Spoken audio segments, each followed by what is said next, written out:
Testing 1, 2, 3.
Testing 1, 2, 3.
And the doctor said it probably didn't make a lot of sense to run on it again. You'd wear it out quicker.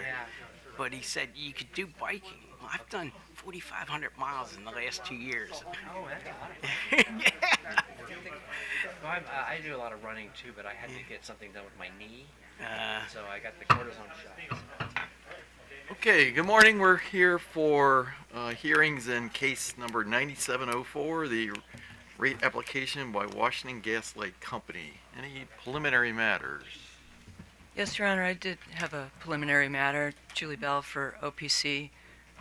You may have seen that last night CCAN filed a request for Mr. Rabago to be able to testify at an additional hearing date.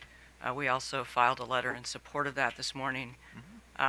So our request would be that the Commission do that, but if not, the company has stipulated to the entry into the record of all the discovery responses attached to Mr. Rabago's testimony, and we would request at a minimum that we be able to enter those into the record by stipulation.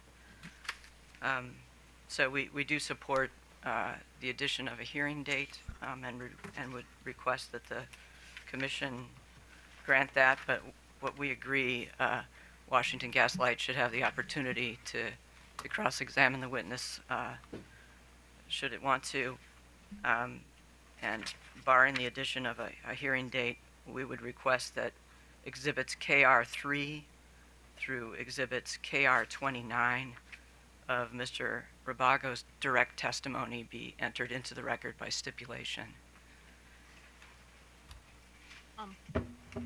Good morning. I'm actually just here if you have questions about our requests. I want to make it clear that we've been working with WGL really up till Tuesday afternoon. We had I had a separate conversation with WGL counsel to see if we could work out a compromise, and it didn't work out, and that's why that's what's caused the timing of the request. So I just wanted to make that clear. Thank you. And Yeah, we are not opposed to an extra day of hearing in concept. We cannot agree at this time about the particular date that CCAN has proposed. I'm not sure we're fully available on that date. Also, as the Commission is well aware, we are working with staff to resolve the $45.2 million CapEx issue, and that influences our scheduling thoughts in this matter. So we're happy to stipulate to, as Ms. Bell alluded, we're happy to stipulate to any DR that we've responded to in this case, but we do need a few more hours at least to sort of process when we can agree to a hearing. But the concept of an extra day, we favor. Mr. What- Chairman, I'm sorry. Sure. I just want to say that I agree, since there may need to be some kind of process or hearing with regard to the stride issue that's going on. There's no reason to decide. We just wanted to suggest a day he was available. I mean, we certainly think that if we're going to end up having to have some kind of proceeding on stride, it would make sense to do them both at the same time. so why don't the company, CCAN, the OPC, and staff work with the executive secretary to find us another date for the hearing? So, because I definitely want to hear from the witness and want to hear see the whole package. So, We will, Your Honor. Thank you. okay. Thank you, Your Honor. Mr. Chairman. So, Ms. Francis. Yes, Your Honor. The Apartment and Office Building Association wishes to call its witness, Bruce R. Oliver, to the stand.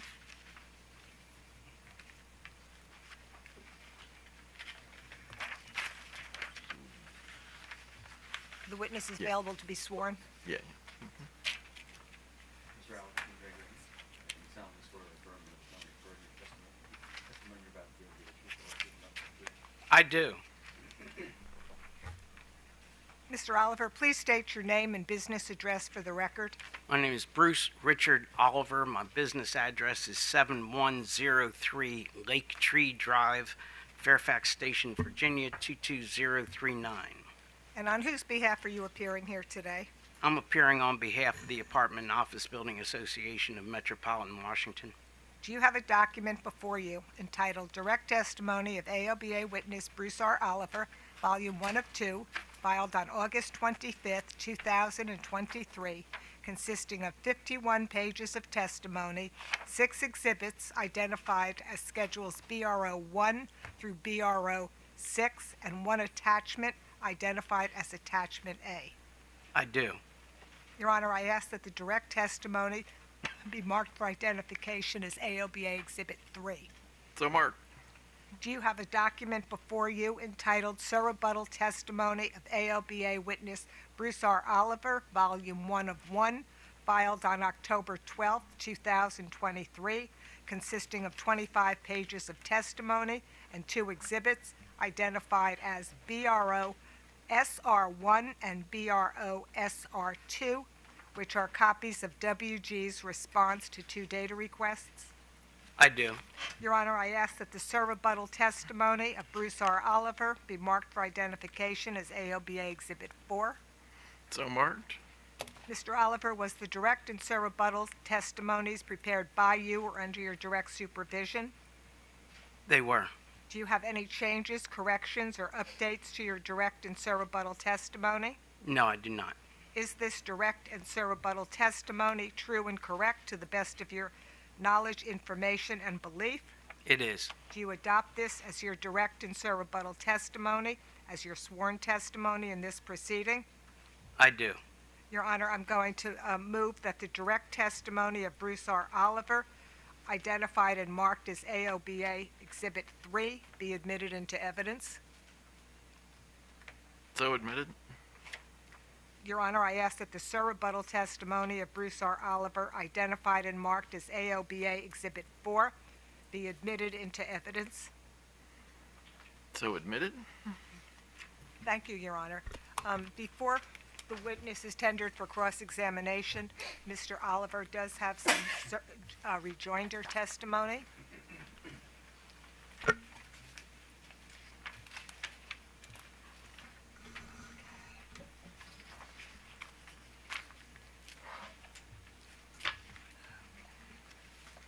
Mr. Oliver's rejoinder is to staff witness Pam Coates.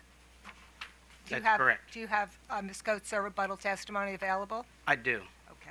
Could you please turn to witness Coates' rebuttal at page 30, line 22. I'm going to look through page 31, and starting on that line, witness Coates presents a finding that states, "The company's system planning manual indicates that the system is designed to meet peak demand and therefore a mains allocator based on peak demand, not on demand and throughput, would better align the design of the company's system." Do you see that, Mr. Oliver? I do. Also, on page 26, lines 3 through 12 of witness Coates' rebuttal, witness Coates states, I quote, "There is no evidence that a peak and annual allocator is appropriate," end quote. "All evidence indicates that the company's system is designed to serve peak demand." Do you see that, Mr. Oliver? I do. Do you agree with witness Coates' findings? No, I do not. There are many utilities and utility regulatory commissions around the U.S. that have reached different conclusions on this matter. I agree that the sizing of mains in terms of the diameters of mains installed is driven by peak demand considerations. But witness Coates' finding has 2 major flaws. First, witness Coates ignores the substantial influence of the length of mains installed on the company's total mains investment costs. The company's system of distribution mains in Maryland comprises over 6,000 miles of mains. Actually, based on their PHMSA report for 2022, they had 6,335 miles in Maryland of distribution mains. While the sizing of mains to meet peak requirements is an important design considerations, the design of WG system must provide sufficient length of mains to extend out to the diverse physical areas in which customers are located. A main installed in Silver Spring or Rockville is of no value to a customer in Frederick. Furthermore, when mains are installed, the diameter of the main installed, whether it's 2-inch, 4-inch, 6-inch, etc., often has less influence on the total cost than the costs of trenching and backfill. Moreover, the costs of main installation are often influenced by a number of other factors, such as the number of services that must be connected, the amount of repaving required, the traffic control and environmental expenditures that must be incurred. The costs of main installation are also influenced by whether the installation is made in a greenfield development, and say new residential community where there aren't existing streets that you have to cut through, or whether it's in an already developed area where the costs of cutting existing roadways, repaving, and traffic control are likely to be much more significant. Witness Coates fails to address the fact that the demands for which mains must be sized are not reflected by historic measures of actual NCP or CP demands.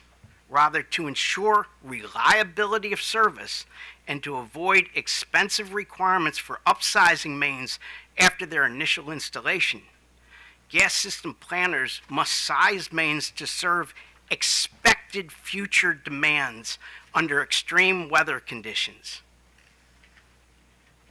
In other words, the design of WG's distribution system must address significant demand uncertainty. That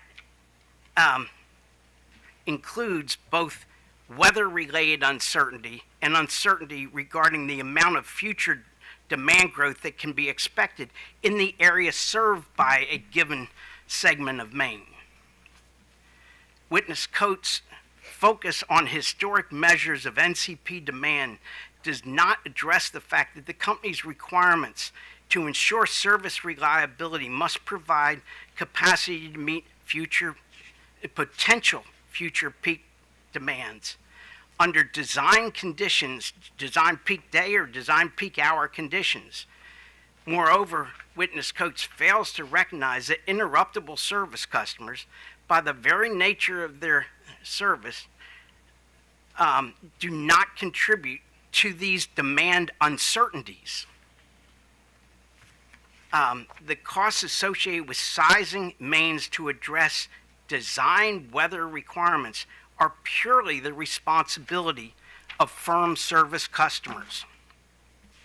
The Commission should also recognize that given the diverse geographic areas in which customers within Washington Gas's Maryland distribution system are served, aggregate class demands, whether they be CP or NCP, are not the determinant of mains investment costs in any specific portion of the system. Rather, the demands that the company's distribution system must be sized to serve are based on the demands expected under design conditions within limited geographic areas. Once the customer demands, the customer demands in areas such as Gaithersburg or Germantown do not impact the sizing of mains in, say, Forestville or Landover or Largo. Rather, the sizing of mains in each local area is a function of the mix of customers in the area, the size of the customers, and the types of customers being served, the extent to which they have weather-sensitive or non-weather-sensitive loads. Unless an interruptible customer is the only customer served in an area or the largest customer, that customer's requirements may have little impact on the sizing of the mains to serve such an area. It is reasonable to conclude that all customers, including interruptible customers, contribute to the average daily demands in the area where they are served. It is not reasonable to conclude that an arbitrary measure of historic class non-coincident demand has any direct bearing on the design of any specific element of Washington Gas's Maryland distribution system. Where an interruptible customer is the driving force to determine the company's sizing of a main, that customer is often asked to make an upfront contribution native construction to support the building of such mains. CIAC However, CIAC contributions are not directly considered by either Washington Gas or Witness Coates in the development of their recommended allocations.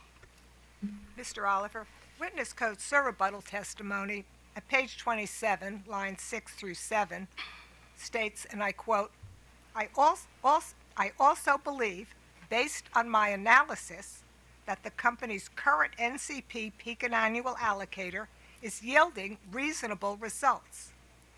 Unquote.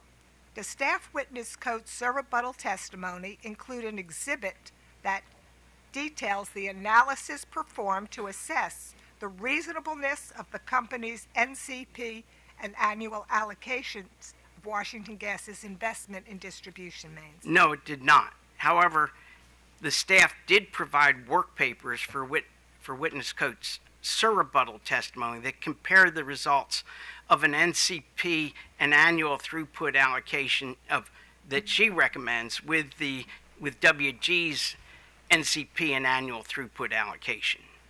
Do you have any comments on the analysis that is presented in witness Coates' work papers? I do. The results of the comparison of those proposed allocation alternatives is distorted by an inappropriate calculation of WG's Maryland system load factor. Witness Coates' work paper indicates the load factor used in her NCP and average calculations was sourced from Washington Gas's response to Staff Data Request 27-2, and as developed in that response, is represented to be 62.6%. In my nearly 50 years of involvement in gas distribution utility analyses, I have never seen a gas distribution utility represented as having an annual load factor anywhere close to 62.6%. Is just not the relationship that you find when you have significant weather-sensitive load, which most gas utilities do.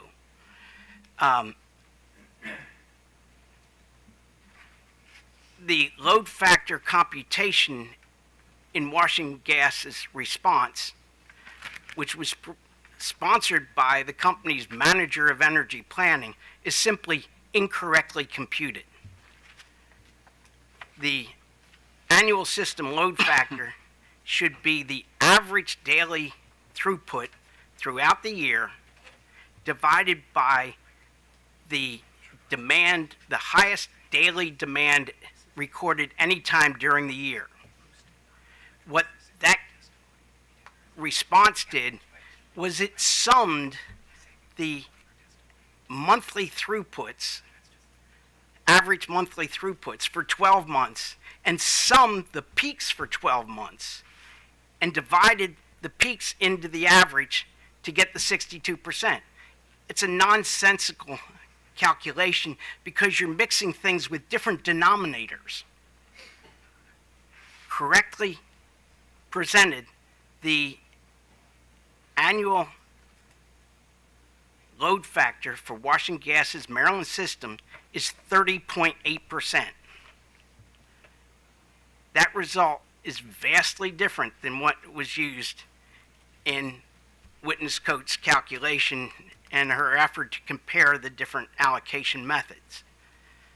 It should be quite concerning that Washington Gas's energy planning manager, who sponsored the response for WG's data request, to staff data request 27-2, doesn't understand the difference or doesn't understand how to properly compute an annual system load factor.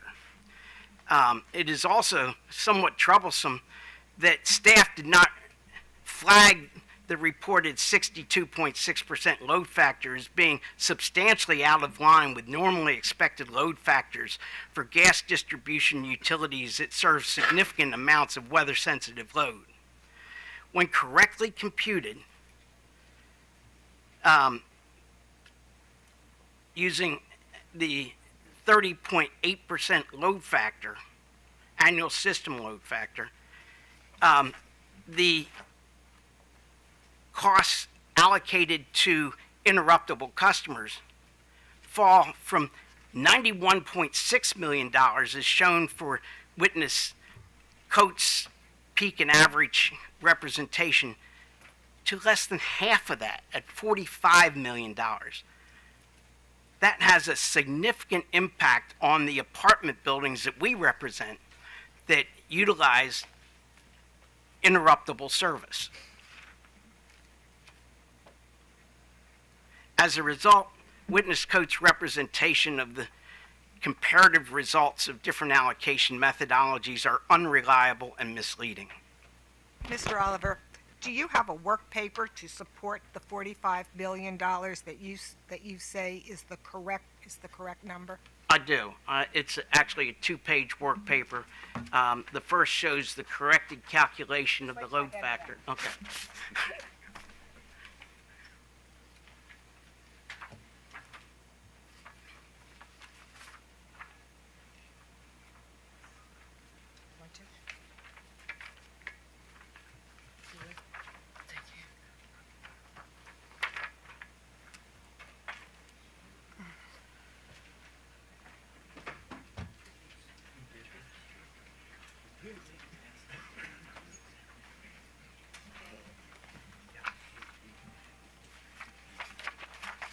There you go.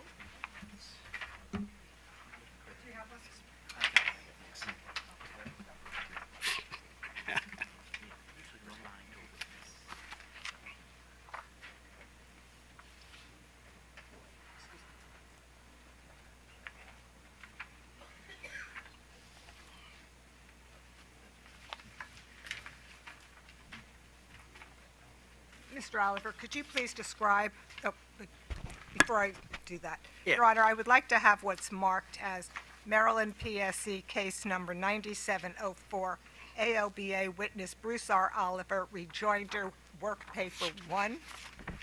I would like to have that marked as AOBA Exhibit 5. So work.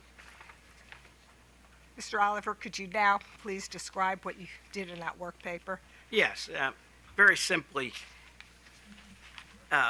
if you look at the bottom, I ask you to focus on the information that's in red.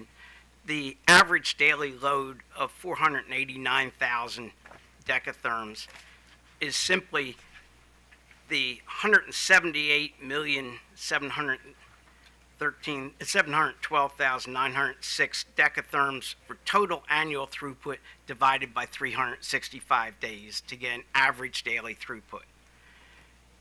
I then divided that number by the highest peak day for any month in the 12 months shown, and that was the December 2022 peak day of 1,589,000 decatherms, and that division yields a load factor of 30.8%.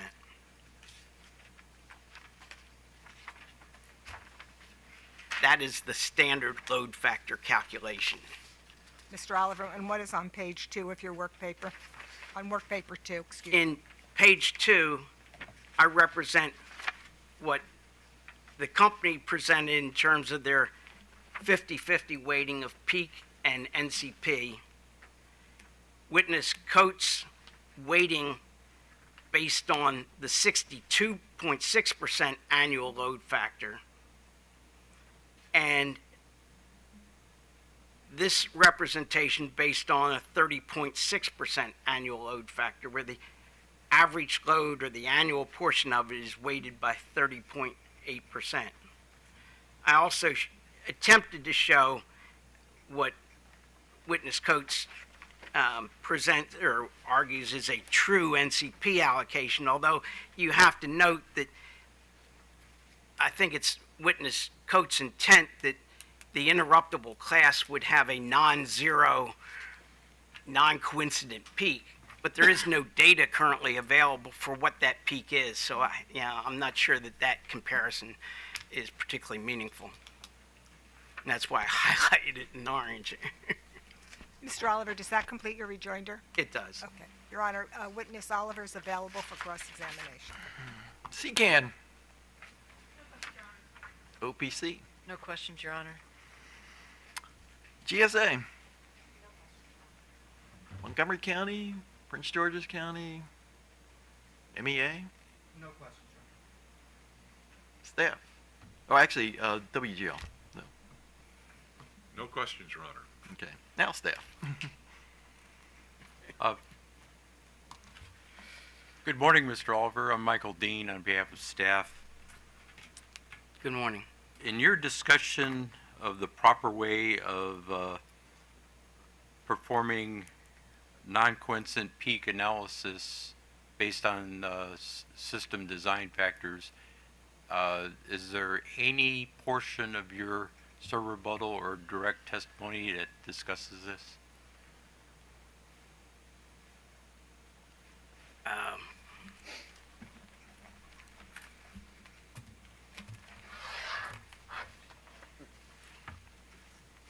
I don't recall it offhand, but I discussed a lot of issues.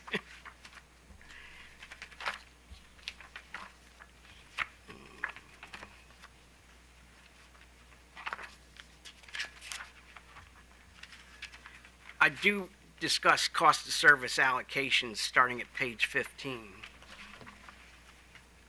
Of your direct?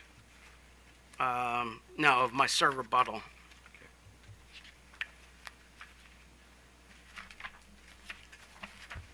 Yes.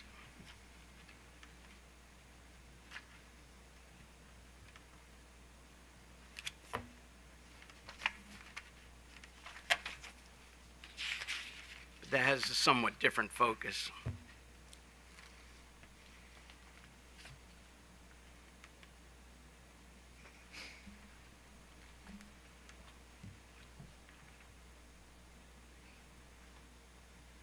Did your This was something that was flagged when we read witness coach's rebuttal, when we realized and saw the work paper and obtained a sense of how much that impacted some of AOBA's members.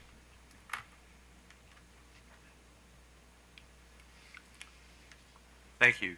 Staff will have no further questions at this time.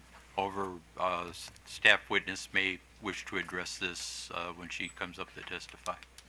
Sure. Any redirect? Yes, Your Honor. Mr. Oliver, could you please turn to page 17 of your rebuttal testimony? Right. I'm there. And on page 17, starting at line 9, do you address witness Smith on those lines and discuss some of the issues you discussed this morning regarding the uncertainties and the levels of demands firm service customers will impose on the system over time? Do you have that? You see that Actually, discussion? I didn't read that closely before. It does go into some of the same matters that I discussed this morning. And I'd just like to clarify, counsel for staff said I was discussing NCP allocations or their construction. I was discussing the allocation of distribution mains. I am not focused exclusively on NCP allocations, and one of the purposes of my rejoinder testimony is to point out the limitations of trying to use NCP demand measures as a basis for those allocations, because it's really not reflective of the manner in which the costs are incurred. It only captures a small portion of the considerations.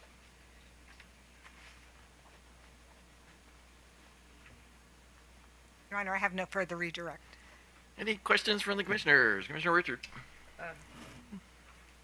Yes, thank you, Mr. Chairman, and thank you, Mr. Oliver, for being here this morning and for your testimony. I thought there was a lot of good information, but I was particularly interested in some of your discussions on unaccounted for gas. There we go. Or lost or unaccounted for gas. Yeah. Just between your testimony and then rebuttal testimony, there seemed to be some changes in your position, maybe not position, but I guess maybe some concessions to the company. Is that correct? Or I just want to understand how it impacts your overall recommendation and maybe in some granularity with regards to allowance for UFG and also I- the removal of costs for UFG. Yeah, there was no concession on that There's not, issue. okay. This is a cost that the company's failure to control what's unaccounted for, whether it's a paperwork issue or actual losses from the system, is almost immaterial because it's impacting every customer's bill every month. Whether you buy your gas from the utility or you get it from a third-party supplier, that factor for lost and unaccounted for gas is applied to the bills that you receive. And the annual cost of that is substantial. And it needs to be accounted for, and we need to give the company incentive to do more to control it. They are way at the far end, the worst end of the industry, and there's no reason for that to continue. There are companies or utilities such as Philadelphia Gas Works, which is another old system that has a lot of cast iron mains, has something like a 1.6% unaccounted for rate. Even BG&E has a lower unaccounted for rate than Washington Gas. We shouldn't just sit back and let that continue to roll through. As long as the company sees it as a pass-through cost, they don't have incentive to do anything about it. Okay. And so with your recommendation, are you suggesting, and I think the number I pulled out of your testimony is Washington Gas is at a 4.35% UFG as compared to 1.75% for East Coast systems. Is that correct? Yeah, well, Okay. that's a comparison. I didn't take it all the way down to 175. I don't believe. Okay, I wanted to find out, are you suggesting we hold the company allowance at 1.75%, or just help me understand what you mean by Yeah, I don't reducing the see allowance why for we UFG? yes. I think we should expect their performance in this area to be at least as good as the average of other eastern utilities. And the eastern utilities have a higher average than the industry as a whole. The average for the industry as a whole is down close to 1%. For the whole So, for the whole country, you know, okay. Yeah. We need to give a very strong signal that this is costing people significant dollars every month. Yeah, and And- potentially and- environmental impact as Yeah, well. and correct? what the company says, well, we think we're pursuing this, we might, but the problem has been there for years now. They've been at the high end of the industry for over a decade. Okay, and then you also suggest a removal of cost for UFG from the revenue requirement. Yes. Is that the $12 million? Yes. That you identified, and then that's still your recommendation, $12 million? It is. Okay, great. Well, thank you very much for your testimony. Thank you, Mr. Chairman. Mr. Sussman. Good morning, Mr. Oliver. Good morning.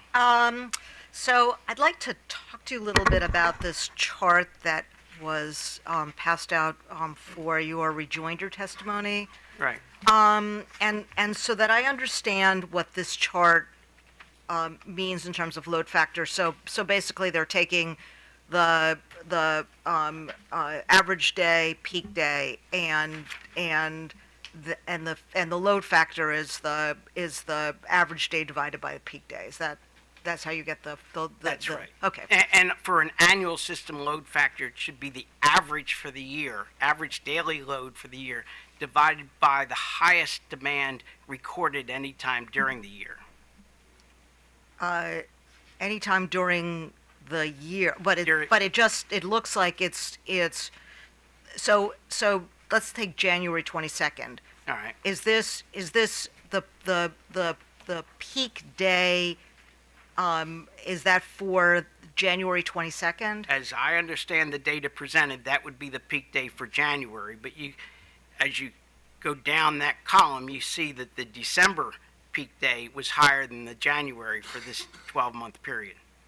Okay, and that may just be because it was colder in that. Okay, but You then remember, but- just before Christmas, we had that real. Yeah, no, I do remember. But this reflects system, and I'm trying. So your 30.8% annual load factor would be for interruptible customers. Is that No, that's for everybody. That's, okay? So that's what I'm trying to understand. How do you get from, so this chart I can understand, just in terms of the calculation of average numerator, the average is the numerator and the peak is the denominator, and you get the Correct. percentage. Okay, so tell me how you got your 30.8% annual load factor. That's what I'm struggling with. Well, no, it's just the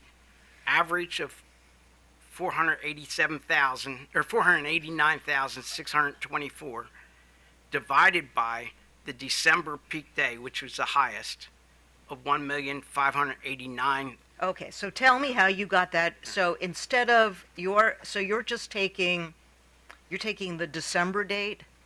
The December peak, which was the highest peak reported for the year. Okay, and that 938,000 you're saying is not the correct number. It should have been 489,000. I didn't see. I don't see a 930. Okay, so tell me how you got this 489,000 number. It's simply, if you look at the first column of data where it says DTH throughput, Okay. at the bottom of that column you see 178,712,000 decatherms of gas. Right. That's the total annual throughput for the year, okay? Summed over all 12 months. And I divided that by 365 days to get an average daily amount. And that is what is reflected in the 489,000 decatherm number that's in red there. Okay, so that's 780 million. 178 million. 178 million. How did staff get that 5,893,000? Well, first of all, staff didn't do this. This was a calculation that's sponsored by Washington Gas's Okay. manager of energy planning. Okay, so how did they? So you got your number by taking the 178 million decatherms and divided by 365 days. Right. Okay, how did WGL get their 5 million? That's just the sum of that column. If you added up the average day, and remember each month has slightly different numbers of days, so they don't have comparable denominators, but they just sum those averages. Likewise, in the next column, where you see a total of 9,409,000, that's the sum of the peak days for each of the 12 months. Why you would sum those to get your denominator for an annual load factor calculation, I've never seen anybody do that before. Okay, so I think I'll ask Ms. Coates that then. Okay, thank you. She didn't do it. This was the company that provided this to her. Okay, but It you was can't explain why it was done this way. Well, I can tell you what they did. I cannot explain why they decided to represent it that way because, as I said, I've been doing gas utility analyses for a long time, and I've never seen anybody present an annual load factor calculation in this manner. Okay, and would you have a guess as to which WGL witness would have been able to answer this? Well, unfortunately, the sponsor of the data request was not a witness. The sponsor was a woman. I've got the data request response here. Victoria Abraham Paul. It's listed on the data request response. We could provide copies of it. Okay, thank you. Okay. No questions from me, so thank you very much. Thank you.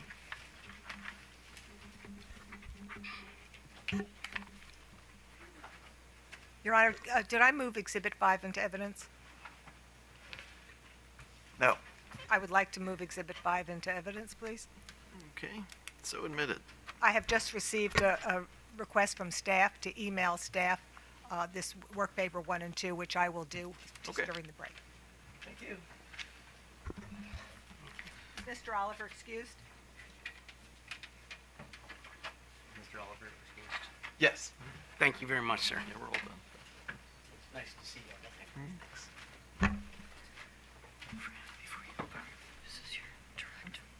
Direct, I think, is 3. Rebuttal is 4. And the work paper is 5.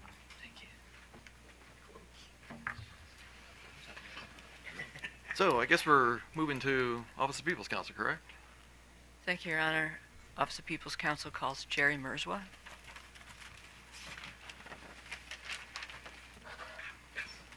I'm going to step back. I have no questions.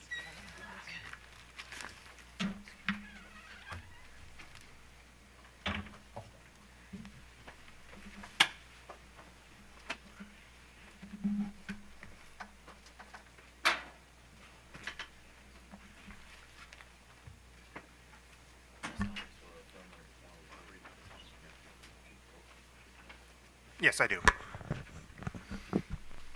Good morning, Mr. Merzwa. Good morning. Would you state your name for the record? My name is Jerome D. Mirzwa. And would you please state the name of your business and its address? I work for Exeter Associates. And what's the address of that? This address is 10480 Little Patuxent Parkway, Suite 300, Columbia, Maryland 21044.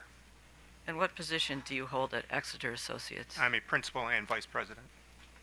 And do you have a document before you entitled Direct Testimony of Jerome D. Merzwa on Yes, I behalf do. of the Office of People's Counsel? Let me finish. Office of People's Counsel dated August 25th, 2023, with a notation in red below stating that that is the errata filing of August 29th, Yes, I do. 2023? Yes, I do. And does that document contain a table of contents, list of exhibits, 20 pages of narrative testimony, and 2 exhibits, JDM 1 and JDM 2, comprising respectively your resume and the data responses referenced in your testimony? Yes, I do. And the resume, I believe, is 35 pages, and the data responses 2 pages. Is that right? That's correct. Your Honor, I'd like to have the errata version of Mr. Merzwa's pre-filed direct testimony marked for identification as OPC Exhibit 13. So marked. And Mr. Merzwa, do you also have before you a document entitled Rebuttal Testimony of Jerome D. Merzwa on behalf of the Office of People's Counsel dated September 22nd, 2023? Yes, I do. And does that document contain a table of contents and 7 pages of narrative testimony? Yes, it does. Your Honor, I'd like to have Mr. Merzwa's pre-filed rebuttal testimony marked for identification as OPC Exhibit 14. So marked. And lastly, Mr. Merzwa, do you have before you a document entitled Sir Rebuttal Testimony of Jerome D. Merzwa on behalf of the Office of People's Counsel dated October 12th, 2023? Yes, I do. And does that document contain a table of contents, a list of exhibits, 12 pages of narrative testimony, and exhibit JDM S1 comprising about 7 pages? Yes, I do. Your Honor, I'd like to have Mr. Merzwa's pre-filed Sir Rebuttal Testimony marked for identification purposes as OPC Exhibit 15. So marked. And Mr. Merzwa, were these documents before you prepared by you or under your supervision and direction? Yes, they were. And do you have any corrections or deletions to make to your testimony at this time? Not that I'm aware of. If you were asked the same questions today under oath as were posed in your pre-filed testimonies, would your answers be the same? Yes, they would. For these reasons, do you adopt these direct, rebuttal, and surrebuttal testimonies as your sworn testimony in this matter? Yes, I do. Your Honor, I move OPC Exhibits 13, 14, and 15 be admitted into evidence. No objection. So admitted. And Your Honor, the witness is now available for cross-examination. Secan. Aoba. Not here. Okay. GSA. Montgomery County, Prince George's County, MEA, No question. WGL. Yes, thank you, Mr. Chairman. Good morning, Mr. Mayerswaw. Good morning. My name is Paul Buckley, and I'm an attorney on behalf of Washington Gas Light. I'll be asking you a few questions this morning. Could I get you, please, let's start with your direct testimony, sir. I'd like to start with your testimony on page 17. This is the facility extension policy testimony that you provided. I have it. See that? Just to start off with, again, with some elemental concepts, and we'll get into the policy of what you're recommending and how and why. First, let's just understand what we're talking about. There at lines 13 through 18, you generally describe in broad terms the company's line extension facility, which is embodied in GSP 14, correct? Correct. And would you agree that, again, using quick summary terms, the GSP 14 or the line extension charge is designed to assure that there are cost-effective additions to the system? Yes. Let's turn, please, to page 19 of your testimony. And again, I'm still working on trying to clarify scope of testimony and everything, and not doing details unless you desire. At the top of that page, sir, in that paragraph, starting at line 3 through 12, am I correct in reading this material that it was not your intent to provide a discussion or an analysis of the details of GSP 14, the company's tariff? Is that correct? I don't provide a detailed description of. Correct. So really, the scope of your testimony really is more generally, and you're focusing on whether or not the company should be adding customers to its system rather than the details in which they're calculating and doing it. Is that accurate? I'm not following your question. Sure. So your testimony is addressing the company's line extension policy, correct? Correct. And the general thrust, and by the way, let's go ahead and do this. The amount of testimony that you provide on this in your direct testimony is 3 pages, right?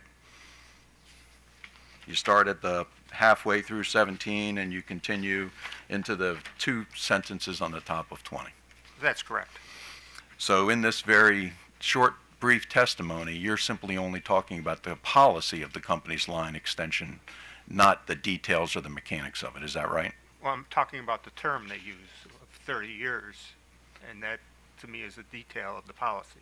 Okay, so other than identifying the term of 30 years on page 17, can you point to me in your direct testimony where you have discussions of the length that the company's tariff addresses? The length? Is that- Sure, 30 years.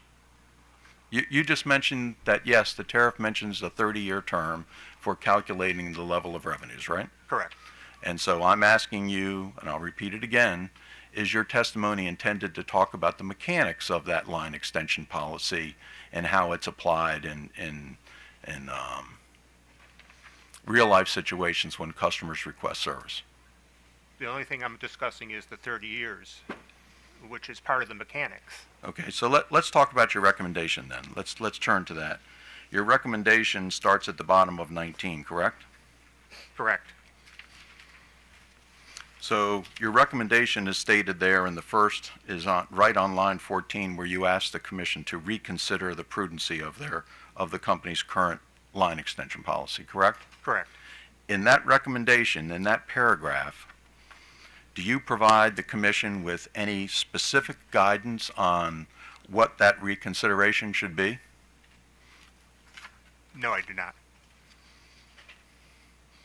So this is, when you say that you want the commission to reconsider the line item, it's really more in the nature of a suggestion rather than any specific action. Is that correct? In your direct testimony. Well, that is a direct action to reconsider. And then what would you say, again, we're limited to your direct testimony, when you ask the commission to reconsider, what does that mean? To reconsider the 30 years, making it something shorter than 30. Well, where in your testimony and your direct do you say make it shorter? Well, that's what I meant by reconsider. Well, does it say it in your direct, sir? Does it offer any specific alternative of what it should be other than 30? It does not provide a specific year in there, but I say it should be shortened. So you're a very experienced witness. You've testified in lots of cases, as your curriculum demonstrate. I just want to go through some of the procedure of this case and ask you. First of all, you're aware that the company filed its application in May, are you not? Offhand, Except subject to check that the company I'll filed its accept that application. subject to check. Thank you. But your direct testimony was filed on August 25th. That's on the cover page of your testimony. Again, subject to check. So in that 5-month period of diligence, you served data responses to the company, and the company responded to all your data requests, correct? correct. So the recommendation you come after all of that diligence is just that you simply say you want the commission to reconsider. There's no other details. And should be reconsider and shorten. So where on this recommendation does it say it should be shortened?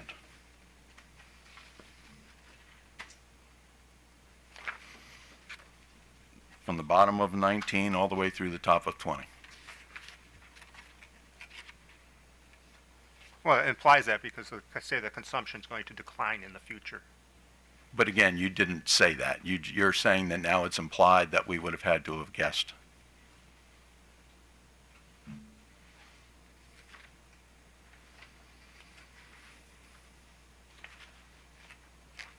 I think it's obvious that I meant to recommend shortening the 30 years. So let's talk just for a moment about GSP 14. That is a tariff, as you have already acknowledged in your testimony, that relates to a specific customer who may seek to have service from Washington Gas, correct? Correct.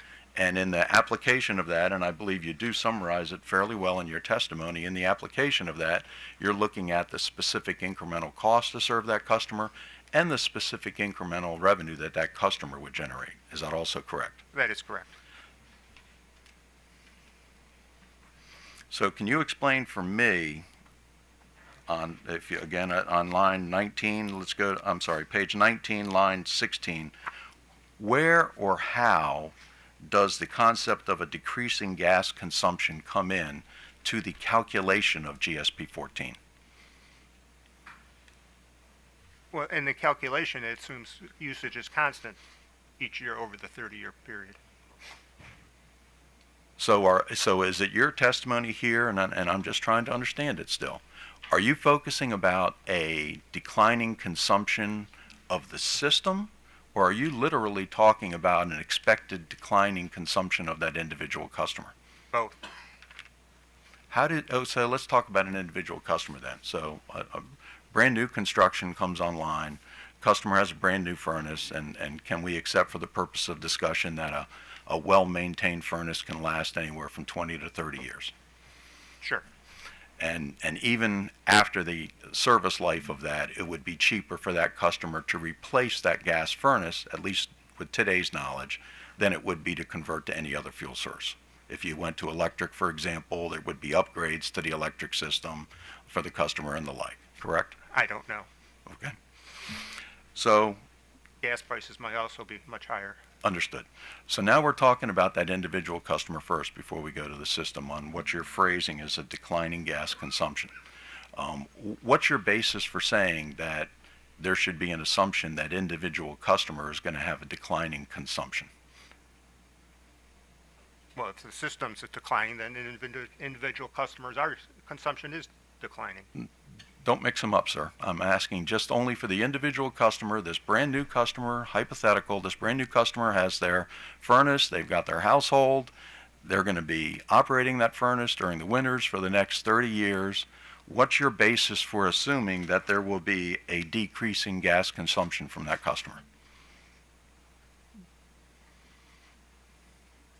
Well, the gas prices will likely be higher, and the customer will be cutting back. And the state's passed the Climate Act. I don't know what's going to happen with the Climate Act, and nobody here does. But they may be required to reduce their consumption. So let's shift to the Climate Act since you raised that, and we can use that shorthand term if you're willing to say Climate Act rather than the full title. Sure. Okay. So you just said that you don't know what the future holds for the Climate Act, and what's the basis for that? Are you? Let me phrase that. I'll withdraw that question. Strike it. Are you aware that the Commission has dockets, and that there are other state agencies that have been charged with evaluating and providing advice regarding how the state should proceed to implement elements of that Climate Act? Yes. And you're now providing testimony that's essentially, jumping the gun on that, and now making a recommendation that you're suggesting that this commission should take an act and modify a company's tariff without knowing the benefit of all of those inputs from state agencies and even the utilities about what the potential impact is. Is that accurate? Interpose an objection. I think counsel has asked the witness to make distinctions between individual customers and a tariff that governs the addition of individual customers, and now is asking a broader question and is conflating the two. The other companies or our other agencies will weigh in on the larger issues here, but the issue before the commission with respect to the tariff governs individual customers of Washington Gas.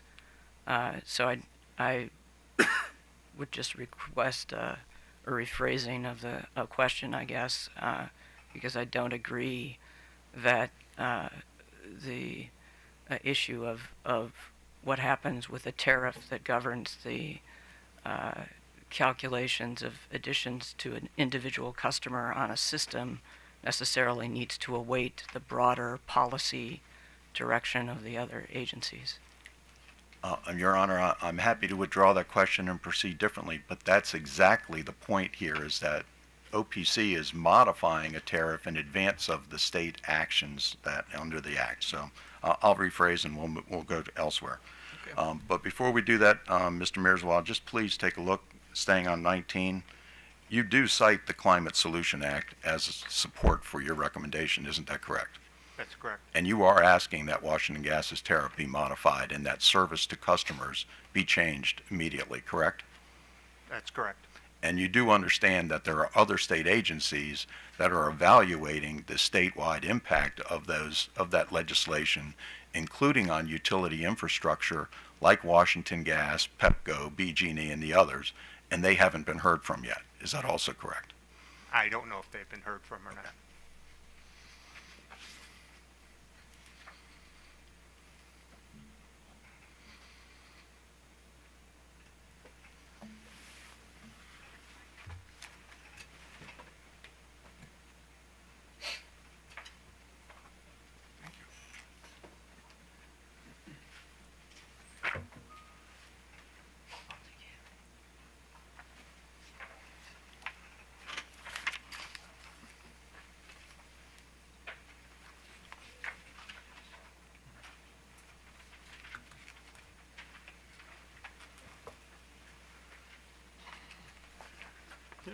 No, we're good.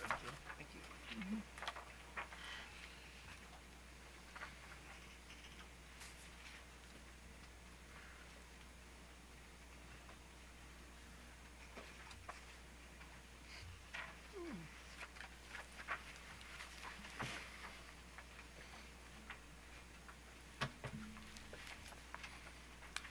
Mr. Mearswald, I've just handed to you and distributed to council and to the panel a document which is a order of the Public Service Commission dated August 9th, 2023. Yes, you have. Your Honor, since this is a commission order, I don't intend to mark it or introduce it into evidence, but we can refer to it in the brief. Mr. Mearswald, if you look at the bottom of that, you'll see that this is a order of the commission on a motion to strike that was initiated by the Office of People's Counsel, where they were seeking, and I'm just going to paraphrase, they were seeking to strike BG&E testimony related to their electrification plan in response to the Climate Act. So let's step through just a couple elements of this. I want to see if affects your testimony at all. First of all, Mr. Mearswald, even though your testimony is dated August 25th, were you aware of this commission order? No, I was not. Okay.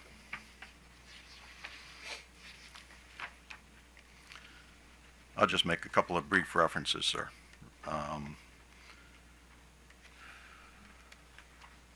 Let's go to page 8, if I could get you to turn there, please.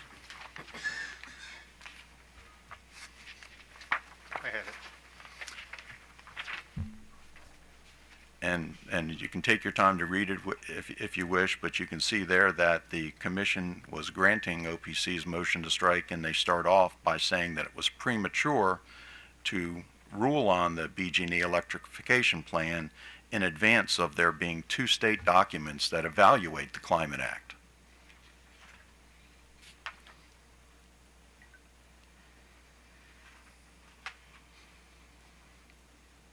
So specifically, sir, the Maryland Department of Environment is providing a broad report on the impacts of the Climate Act by the end of this year, and as well, the Maryland Building Codes Administration, that's what the MBCA stands for, is also filing a report. So do you see that, sir? I see that. That the commission, before it would rule on a BG&E electrification plan, wanted to see what the state agencies said. Now, I also want you to turn, please, to page 9.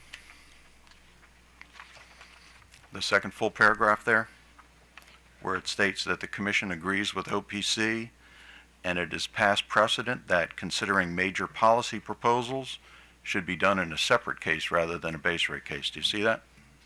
Yes, I do. And it also talks about considering a multitude of issues in a constrained time frame. Do you see that? Your Honor, I just want to interpose another objection here, if I may be heard. I think the commission's docket is available to the commission in this matter, and I believe it's case 9, well, this is 9692. I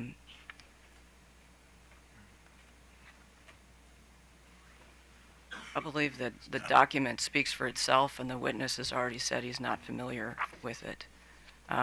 Certainly, counsel's, I think, free to make his point, and I think has, and further can make their points in their brief.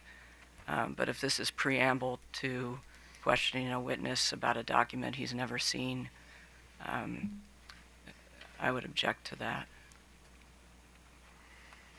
Well, actually, I'm going to allow the questions. Go ahead. So. And almost finished, Your Honor. And finally, Mr. Mearswell, if I can get you to take a look at page 11. First full sentence at the top of that page. Again, I won't read it, but the commission determined that it was the best way for cost-effectively and comprehensively addressing the Climate Act would be to do it in another proceeding. Do you see that, sir? I see that. So back to the company's line extension plan in your testimony, and on the basis of your extensive experience with having worked with the gas utility and everything, would you agree that a gas company's line extension tariff is an important and major component of the utility's provision of service to its customers and fulfilling its franchise obligation? Yes. And have you had, and you've read Ms. Musgrove's rebuttal testimony, is that correct? That's correct. And in that rebuttal testimony, she pointed to the initial proceeding where Washington Gas's line extension tariff was adopted. Do you remember that? Yes, I do. Did you take the time to go back and look at that original docket and see the length of the testimony and the extensive time the commission took? I maybe I misunderstood. Could you give Sure. me that reference again? Of course. Ms. Musgrove made reference to the company's initial case where its line extension tariff was adopted. So I asked if you Oh, saw that okay. reference. Okay. You with me now? Yes. Okay. So did you see that reference? Yes. Did you take the time to go back and look at that proceeding to see the length of time it took the commission to evaluate and adopt the line extension? No, I did not. Okay.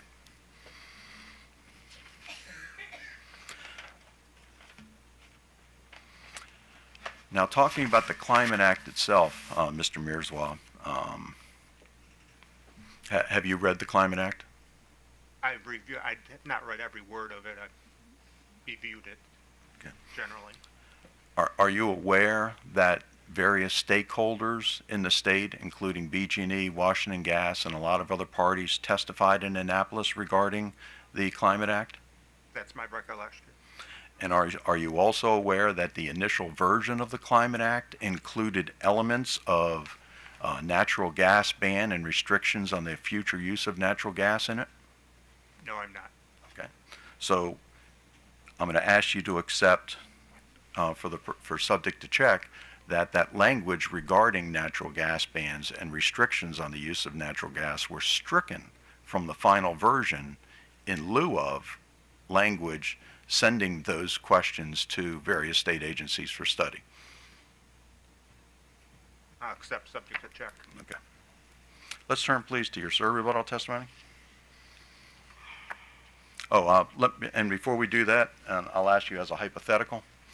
So if you assume the correctness of that final statement, of that last statement, that the governing body in Maryland, if you will, that established the Public Service Commission, has chosen to set for study electrification and the impact on electric and gas companies. So I want you to assume the correctness of that under this hypothetical. Why then should you be making recommendations in advance of the conclusions of those studies? Because it's, to the best of everybody's knowledge, gas consumption will be decreasing in the future, and there's no reason to delay addressing that. So what's your basis for saying that it's going to decrease in the future? Isn't there testimony from some parties talking about the role of natural gas and how that needs to be defined and where it might go? I don't know. Okay. Let's turn to your rebuttal testimony, sir. Do you have that in front of you? I do.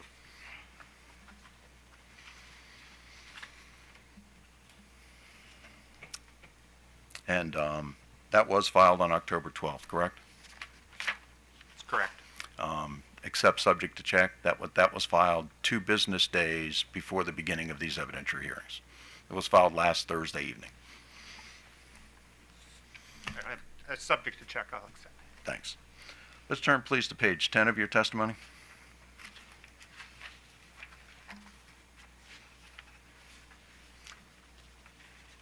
I apologize. It actually starts at the bottom of page 9 and carrying on to 10. You now provide your detailed recommendations on what you believe should occur to the company's line extension tariffs, correct? Correct. So here we are 2 business days before the beginning of the hearing, and now you finally provide the details. Is that correct? Is that an accurate read of the submission of this testimony? I was responding to Ms. Musgrove, who said I didn't provide enough details in my direct, so I gave some examples of what the commission could consider. And factually now, that it is correct that we just got it at this very late date for the first time. Yes, those are the dates you received it. That is the date you received it.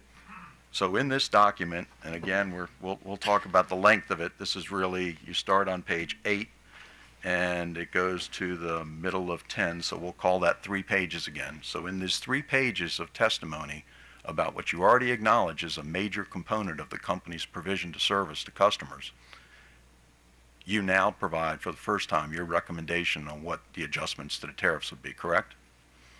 No, I provided in direct. I said to reduce the number of years. So where? And I gave 2 examples of what could be considered. So now let's talk about those 2 examples of where it could be considered. Do you provide in your testimony the derivation of those numbers? Where, for example, you picked 20 and number 7? I believe those are in the regulations. I mean, I have one of them. I probably forgot to print the other one out.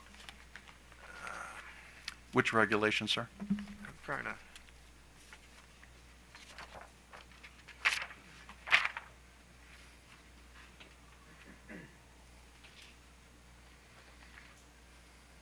Yeah, I'm not an attorney, so I'm not sure what this regulation is called, but that's the one that says by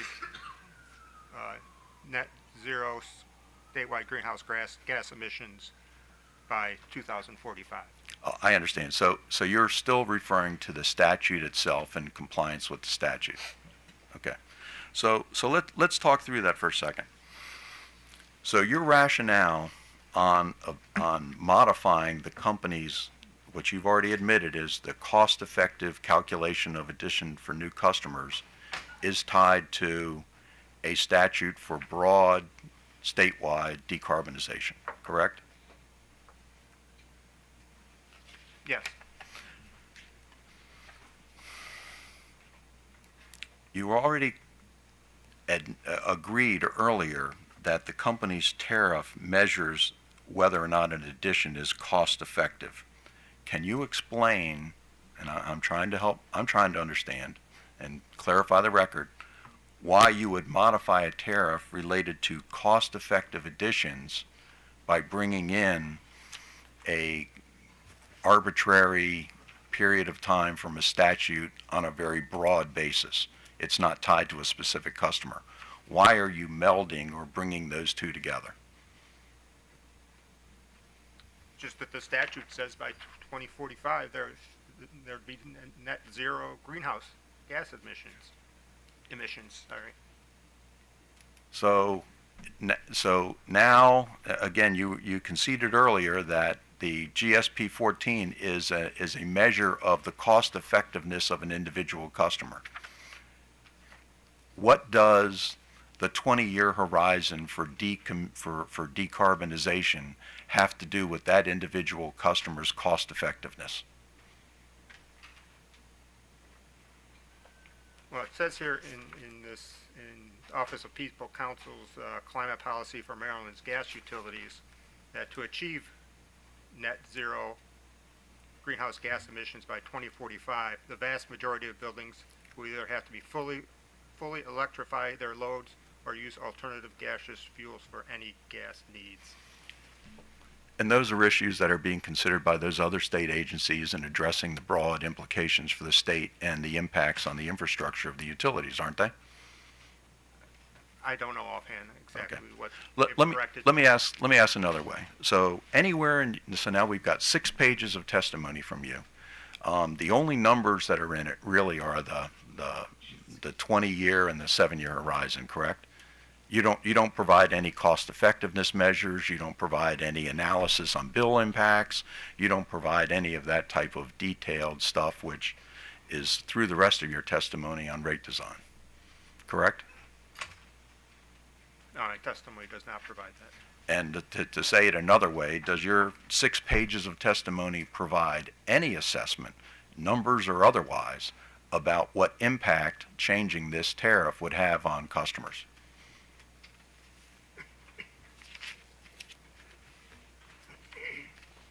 Well, it would affect the line extension policy. I don't address the other customers. Have you provided a calculation, for example? Okay, we'll stick with it back to individual customers then. So have you provided any calculation or support for what changing under one of your alternative scenarios, the time horizon from 30 years to 20, what that will do to the average contribution requested of customers? No, I didn't do a specific calculation, but it said the And amount don't, would go up. and don't you believe as a rate analyst that the commission should have that information before it makes a decision like that? You're asking to change the company's tariff and impact customers, yet there's no discussion or calculations of what the impact on customers would be.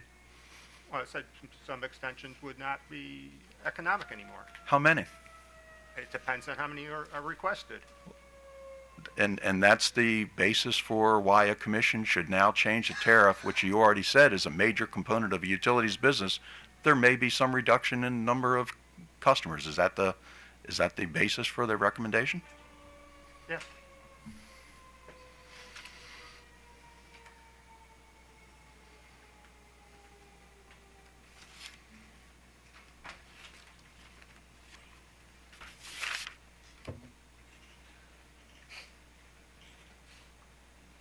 Thank you, Mr. Mearswell. No further questions, Your Honor. Staff, Staff has no questions for this witness. Thank you very much. redirect. Thank you, Your Honor. Just a few redirect questions, Mr. Mirzwa.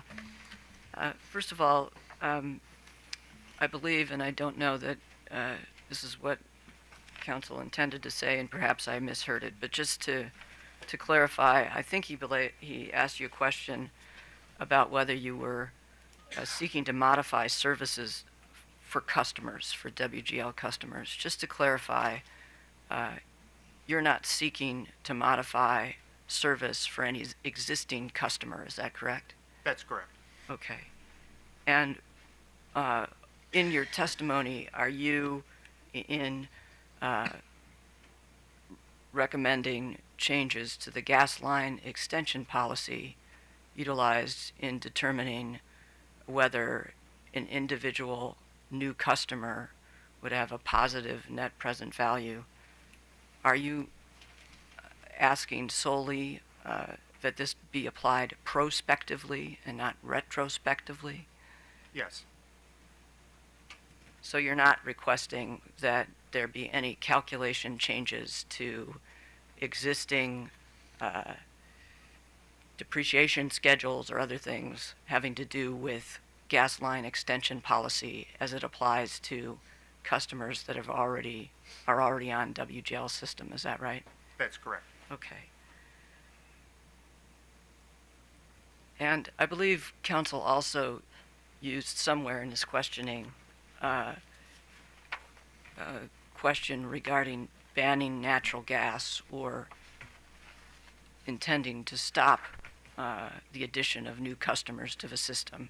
I'm not sure I correctly heard his question, but just in case, I wanted to ask you, is it the intent of your testimony to ban WGL from adding new customers? No, it's not. Is it your intention that your testimony be interpreted as a position that the addition of new customers be curtailed? Let me rephrase that. Is there anything in your testimony that you intended to imply that WGL would not be able to add new customers to its system? No. And with respect to the shortening of the period utilized for calculating net present value from 30 years to perhaps 7 or perhaps 20, would that calculation change only apply to each new customer added? And let me rephrase that as well. I don't think I asked that very well. Let me think about that for a moment. Your recommendation, and correct me if this is an inaccurate statement, but your recommendation would apply only to new customers that WGL is seeking to add. Is that correct? That's correct. And that net present value calculation would still determine the cost effectiveness of the addition of that customer, a net present value calculation, but instead of using a 30-year time frame, it would use a shorter time frame. Is that right? That's right. But it would still be used to determine whether the addition of that customer to WGL system was cost effective. Is that correct? That's correct. I think you have no further redirect. Questions from the commissioners? Commissioner Schlesman. Good morning, Mr. Mirzwa. Good morning. So in your testimony, you are agreeing with the company in their proposal to eliminate declining block rates for residential customers. Is that correct? That's correct. Okay. Do you know if you've not taken a position with respect to the other customer classes in terms of the declining block rate? Is that also correct? That's correct. I've not looked at that. Okay. Do you know if OPC, because I didn't see it, but maybe I'm missing it. Do you know if OPC took a position on applicability or the continuation of the declining block rate for other customer classes? I don't believe we have. Okay. do you have a position, or do you feel comfortable in opining whether declining block rates should continue for other customer classes? I would have to do some analysis on the cost of service, which I have not done, so I'm not comfortable in commenting on that. Okay, thank you. Commissioner Richard. Thank you, Chair Hoover. Good morning. Just a couple of questions. First on the gas line extension, which I covered, I think, pretty extensively here. But I just wanted to ask, since you're the witness here for People's Council, are you aware of, I guess, proceeding 9707, a petition for near-term priority actions and comprehensive long-term planning for Maryland's gas companies? Yes, I am. Yeah, so you're aware of that. Do you think that's responsive to a number of issues, including gas line extension, responsive to what Office of People Counsel wants to accomplish? I don't know what's going to happen in 9707. Okay, but do you agree it would include a discussion probably on gas line extension? It could, or it Okay, could be good. done in this case, since it really doesn't take a lot of investigating. Okay, well, certainly, obviously, you're raising it in your testimony for the People's Council, so it's an issue of importance to People's Council, and this is something that we will be discussing in 9707, is that correct? I don't know. if Okay, we'll be all right. discussing it. No. Okay, well, I just wanted to just address that, just because I think this is something that I expect we'll be discussing. Do you think there's some value in having some, I guess, standardized, I guess, policies with regards to gas line extension throughout the state? Yes, and Value. whatever's Okay. decided in this case could be applied to the other gas utilities. Okay, but since this case is pending now, it's open, so we will be discussing this, and in fact, I think comments are already coming in, so it is being discussed. So I just wanted to, again, just to address that it's not, that wouldn't necessarily be neglected if we did not decide to take it up in this case, but it is something that is before us now. Okay, and it would be decided by this commission if we were to if we were to decide, make a decision in the 9707 docket. Would you agree? Yeah. Okay. On a customer charge issue, you're suggesting it just stay at its current level. Is that correct? That's correct. Okay. I just wanted to ask if there's some customer benefits or customer value in having maybe an increase in that, because usage of gas changes quite significantly throughout the year. In the wintertime, it's used, a lot by a customer, and then less so in the summertime. Do you agree with that? Yes. Maryland? A higher customer charge, would that have the effect of leveling those costs throughout the year? Would there be a benefit to customers, do you believe, in potentially a higher customer charge? I don't know if that'd be a benefit because they couldn't control their usage, and I mean, I'm not certain, but doesn't WGL have a budget billing program?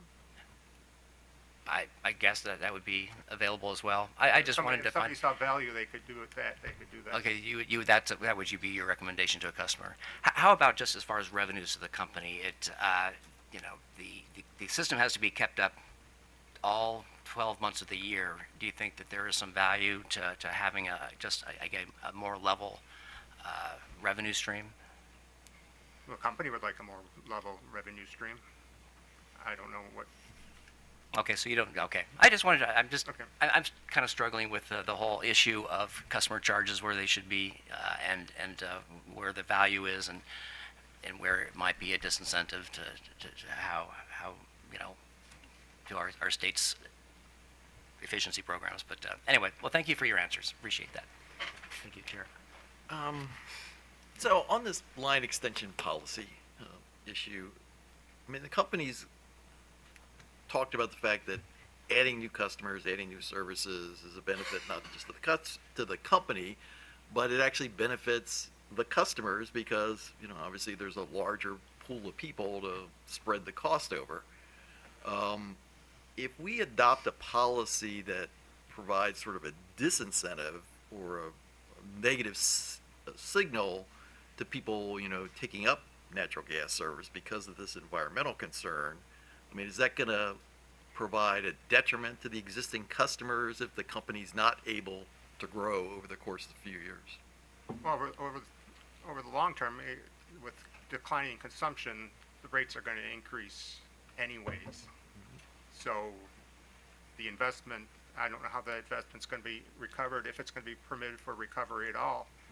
So customer rates, well, in the short term might decline. In the long term, they will probably go up because of decreasing consumption. Okay, all right, thank you.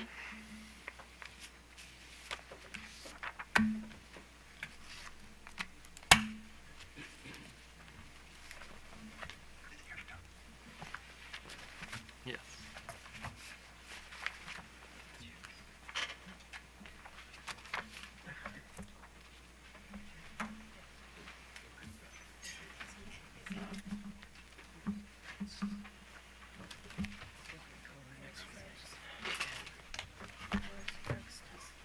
So, It's right here. you need a break? I'll leave it in the tier. Okay.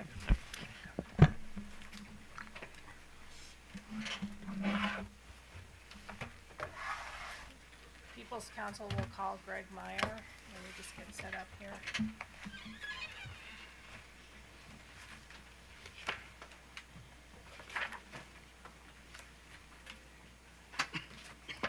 And before we get started, I'm just going to give out the exhibits that we'll be discussing.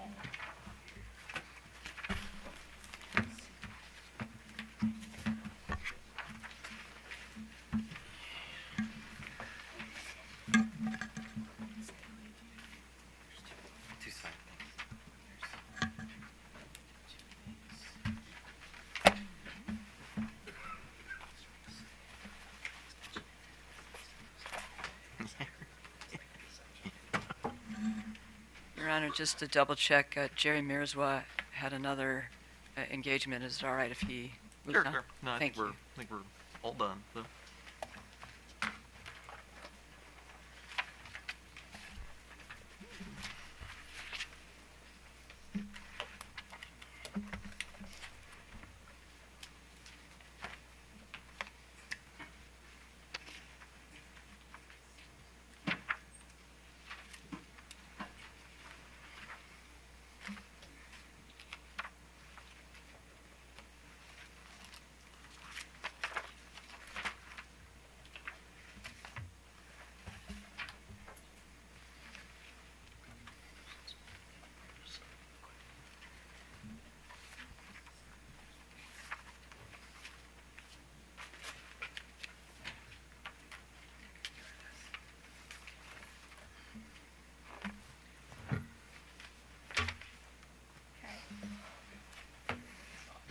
Oh, yes. Oh, gosh, I keep forget the commissioners. I'm sorry.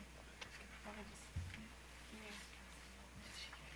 I had two, yeah. You can have one back if I know.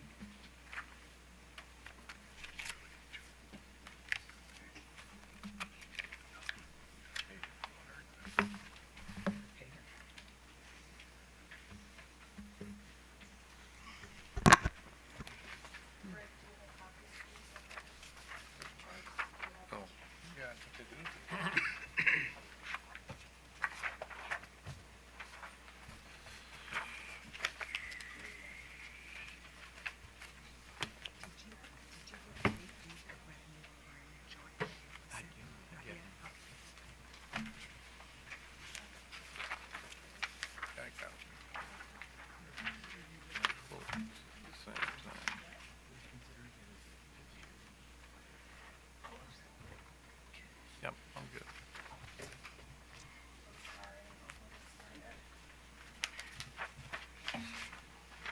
Okay. And we can proceed uninterrupted.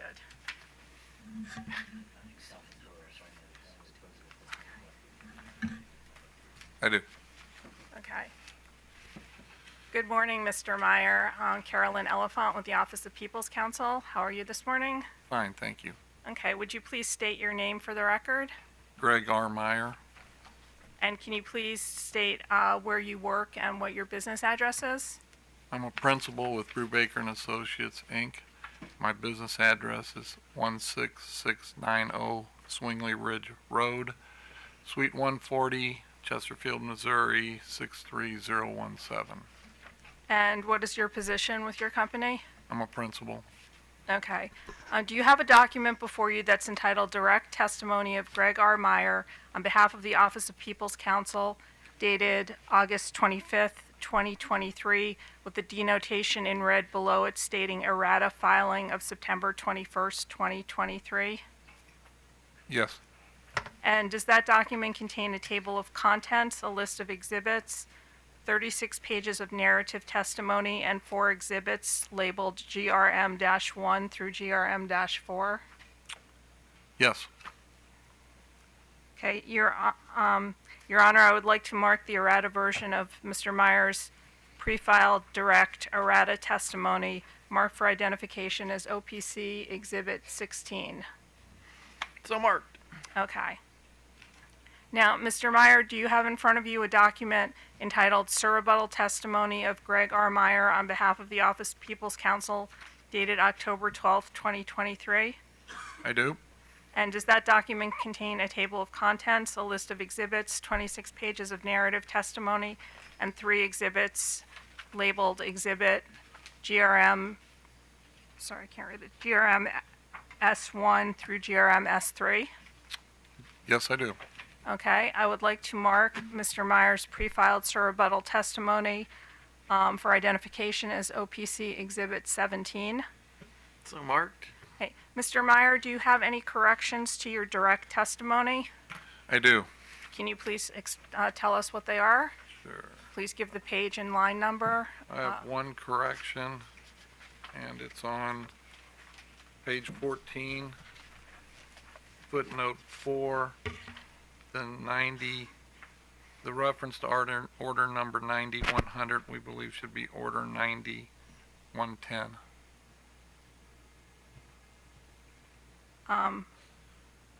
Where, On the bottom of the page 14, the footnote 4, okay. where it says also order number Oh. 9100, it should be 9110. Yes, I see, okay. That's the only change in the direct. Okay, and Mr. Meyer, do you have any changes to your surrebuttal testimony? I do. Okay, Page number 3, which is the table GRM3. The promotional advertising issue is listed as 425 negative, and it should be 393 negative. The very last adjustment, prior case plant disallowances, the total is 363, and it should be 403 negative. So that the total OPC adjustments should now be 44,249, and the revenue deficiency is now 906 instead of 915. And then, let's see here, I have one other change, and that's to table, let's see, I gotta get to it. If you refer to GRM, table GRM2, on page 20, under line number 3, the reference says line 6, and it should be line 3. And that's all the changes I have. okay. Now, Mr. Meyer, you also have some rejoinder testimony, is that right? Yes. And I'm going to ask you some questions about that. So I've just passed out 2 charts. I want to mark the first chart, which is the staff comparison table, as OPC-18. And we will label the second chart, which is the, it says calculation of required revenue increase. We're going to label that as OPC-19. So marked. And just with regard to OPC 18, I'm not exactly sure that it's something we'll need to admit.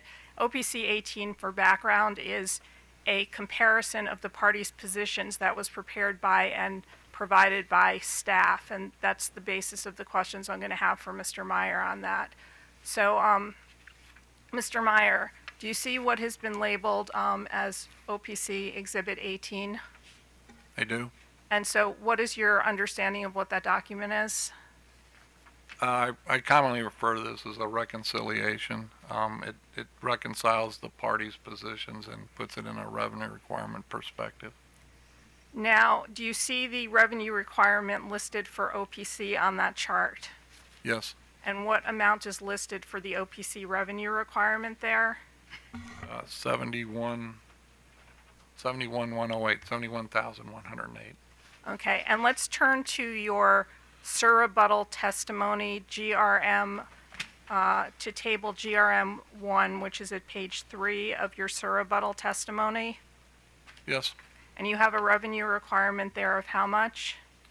906,000.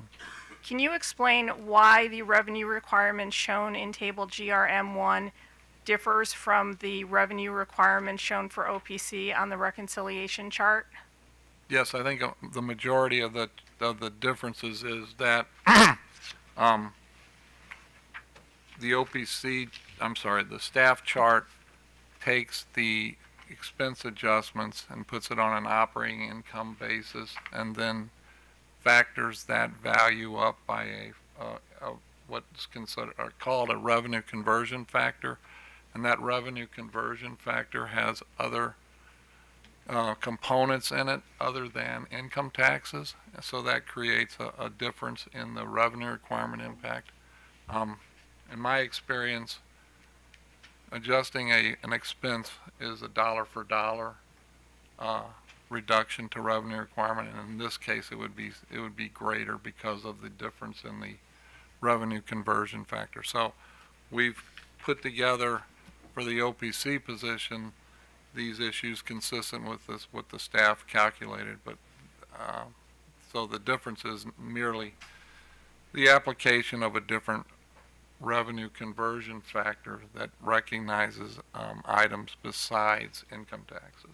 And Mr. Meyer, can you look at what's been marked as OPC Exhibit 19, which is the calculation of required revenue increase?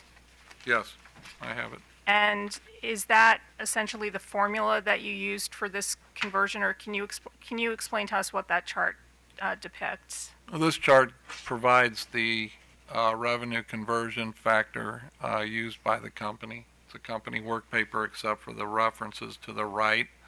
As you can see, the revenue conversion factor here is 1.4277002. That conversion factor is affected by not only the state income taxes and the federal income taxes, which are listed on line numbers 8 and 9, but it is also affected by taxes on gross receipts, which is line 7, and an uncollectible factor, which is on line 18. Those additional factors increase the revenue conversion factor from just purely what would be an income tax effect. And that's the difference. So just to be clear, do you still stand by the revenue requirements stated in table GRM-1 on page 3 of your surrebuttal testimony as corrected today? I do. And the only difference between these numbers and the numbers shown in the staff chart is due to this conversion factor that allows for their comparison with the others using the same calculation methodology. That's correct. Okay. I have a little bit more rejoinder for you, Mr. Meyer. This rejoinder is in response to a question that Commissioner Suchman asked yesterday of the no, it was on Tuesday. We've been here a long time. She asked of the company on Tuesday. She had asked the company whether they had reached the $2 surcharge cap in the Stride matter, and I believe the company had said that they had actually reached that cap just yesterday or within the past few days. And I wanted to ask you whether, knowing that the company has reached its cap on the Stride surcharge, if that changes your testimony on whether the post-test year expenses for Stride between January and July 2023 should still be disallowed from the rates. No, I would still advocate for not including those additional stride investments through July in the revenue requirement. The stride legislation provides a revenue cap and as a consumer protection plan. If you move to include stride investments beyond the rate case test year or the averaging rate base, you've devalued that cap. The cap does not carry the same value as for a consumer protection as it would if the cutoff was more towards the rate case. So no, I'm not. That hasn't changed because they've hit the cap. Has not changed my position. Okay, and just to clarify, your position on not including post-test year expenses doesn't necessarily depend on the specific facts of the stride surcharge, but is really more related to your position that all costs should be included in the test year period for the rate case. Well, and yes, and to clarify, all relevant factors should be looked at in the test year, and they should be measured in a consistent time frame, so that even the adjustment to move to end of period should not be recognized because you've now distorted the historical treatment of all the relevant factors that this commission has determined to be just and reasonable. So yes, I was going to follow up with a final rejoinder question, also in response to a question that Commissioner Suchman asked of company witness Turnimi regarding the rationale for she'd asked some questions about his change from using a 13-month balance to end-of-year balances for the roll-in of the stride costs. And Mr. Turnimi had explained, and hopefully I'm not mischaracterizing his testimony, but he explained that it was important to have a clear cutoff date and also that it was more challenging to keep track of average balances. And I wanted to know what your response is to that and whether that changes your testimony where you testified that it should be using the 13-month average. Yeah, it wouldn't change my testimony. The 13-month average is still the recognized procedure in setting rates in this state, as far as I know. Doing things because they're more simple doesn't necessarily result in just and reasonable rates. I'm aware of several jurisdictions and several utilities that calculate 13-month average balances for investment. So it's not a difficult task. I'd probably need to have more discussions with Mr. Tornami about why that becomes a problem, but it hasn't swayed my position. Okay, with that, let's get back to getting your testimony moved in. So with respect to your errata direct testimony as corrected and your surrebuttal testimony as corrected, were both of those pieces of testimony prepared by you or under your supervision? Yes, they were. And do you adopt the direct testimony as corrected, the errata direct testimony as corrected in your surrebuttal testimony here today? I do. Okay, Your Honor, I would like to move in Mr. Meyer's errata direct testimony as OPC Exhibit 16, his surrebuttal testimony OPC 17, his conversion chart as OPC 19. I guess for completion's sake, we'll move in staff's comparison chart as OPC 18, even though it's been filed and it's not clear to me what evidentiary value it has, but just for sake of making a full record. And so I'd like to move those in. Your Honor, I'm not going to object to moving in 18, but I would like to make a qualification. That chart does not correctly reflect AOBA's position. Staff does have an AOBA updated chart. However, they were going to put that in as a post-hearing chart.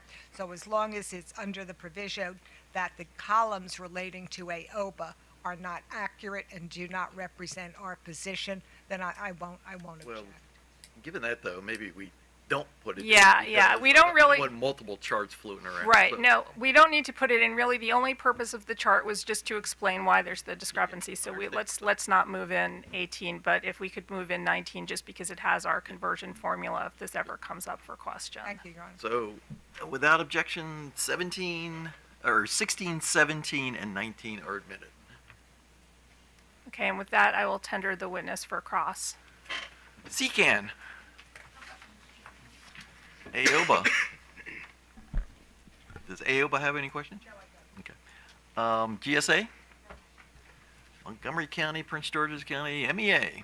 No questions, but I have a WashU grad. Please say hi to Missouri. Thank you. WGL. No questions, thank you. Staff. Staff has no questions. Thank you. So, questions from the commissioners. Commissioner Richard. No questions. Commissioner Sussman. Okay, I do have a question, and you'll have to excuse me because I'm just a lawyer. So trying to figure out sometimes what experts sort of looking at how to calculate rate base can sometimes be a challenge. So my questions relate to your direct testimony on page 23 and 24, in which you're proposing that the stride pre-tax rate of return included in the surcharge reflect the decline in rate base for the investments associated with the stride and safety related investments. And so if we go to page 24, I wonder if you can just walk me through what that means. I mean, you're concerned that keeping those not having the surcharges reflect the decline represents a win-win for shareholders. So I spent a little bit of time trying to figure this out, and I couldn't. So if you could just walk me through what you mean by that, and why it's a win-win if we don't reflect the decline in rate base because of the surcharges. Okay. It's a great question because we've had many a discussion about it too. And did you come to some kind of conclusion, hopefully? Well, the conclusion is that when you allow a special regulatory mechanism like STRIDE to have investment put into service and then collected through a rider, you have to look at the total picture of that STRIDE investment, not only what's you're putting in the surcharge, but what is happening in the base, what I'll call the base rate investment in the rate base of the base rates. There's a lot of bases there. So let's say that over the years, we've invested $100 million in STRIDE investments that are now included in the rate base that you're calculating for this case. That investment, that net investment that the return was calculated on will go down every year. So next year it'll be, just for example, it'll be, instead of 100 million built in to calculate the base rates this year, it'll be 98 million, it'll be 96 million as you go further out. So that decline in rate base for the STRIDE investment results in a decline in the rate of return that's necessary to provide for that investment. Mm-hmm. What we're asking here, or what we're requesting here, is that when you look at the STRIDE investments going forward, that when you calculate the return for the new STRIDE investments in the surcharge, that you recognize the fact that the base rate STRIDE investments are declining each year. And so that to make customers only pay for what they should pay for, there should be a recognition of this decline in the base rate base for STRIDE versus the new STRIDE. So and that's not the case right now. No, it is not. Okay.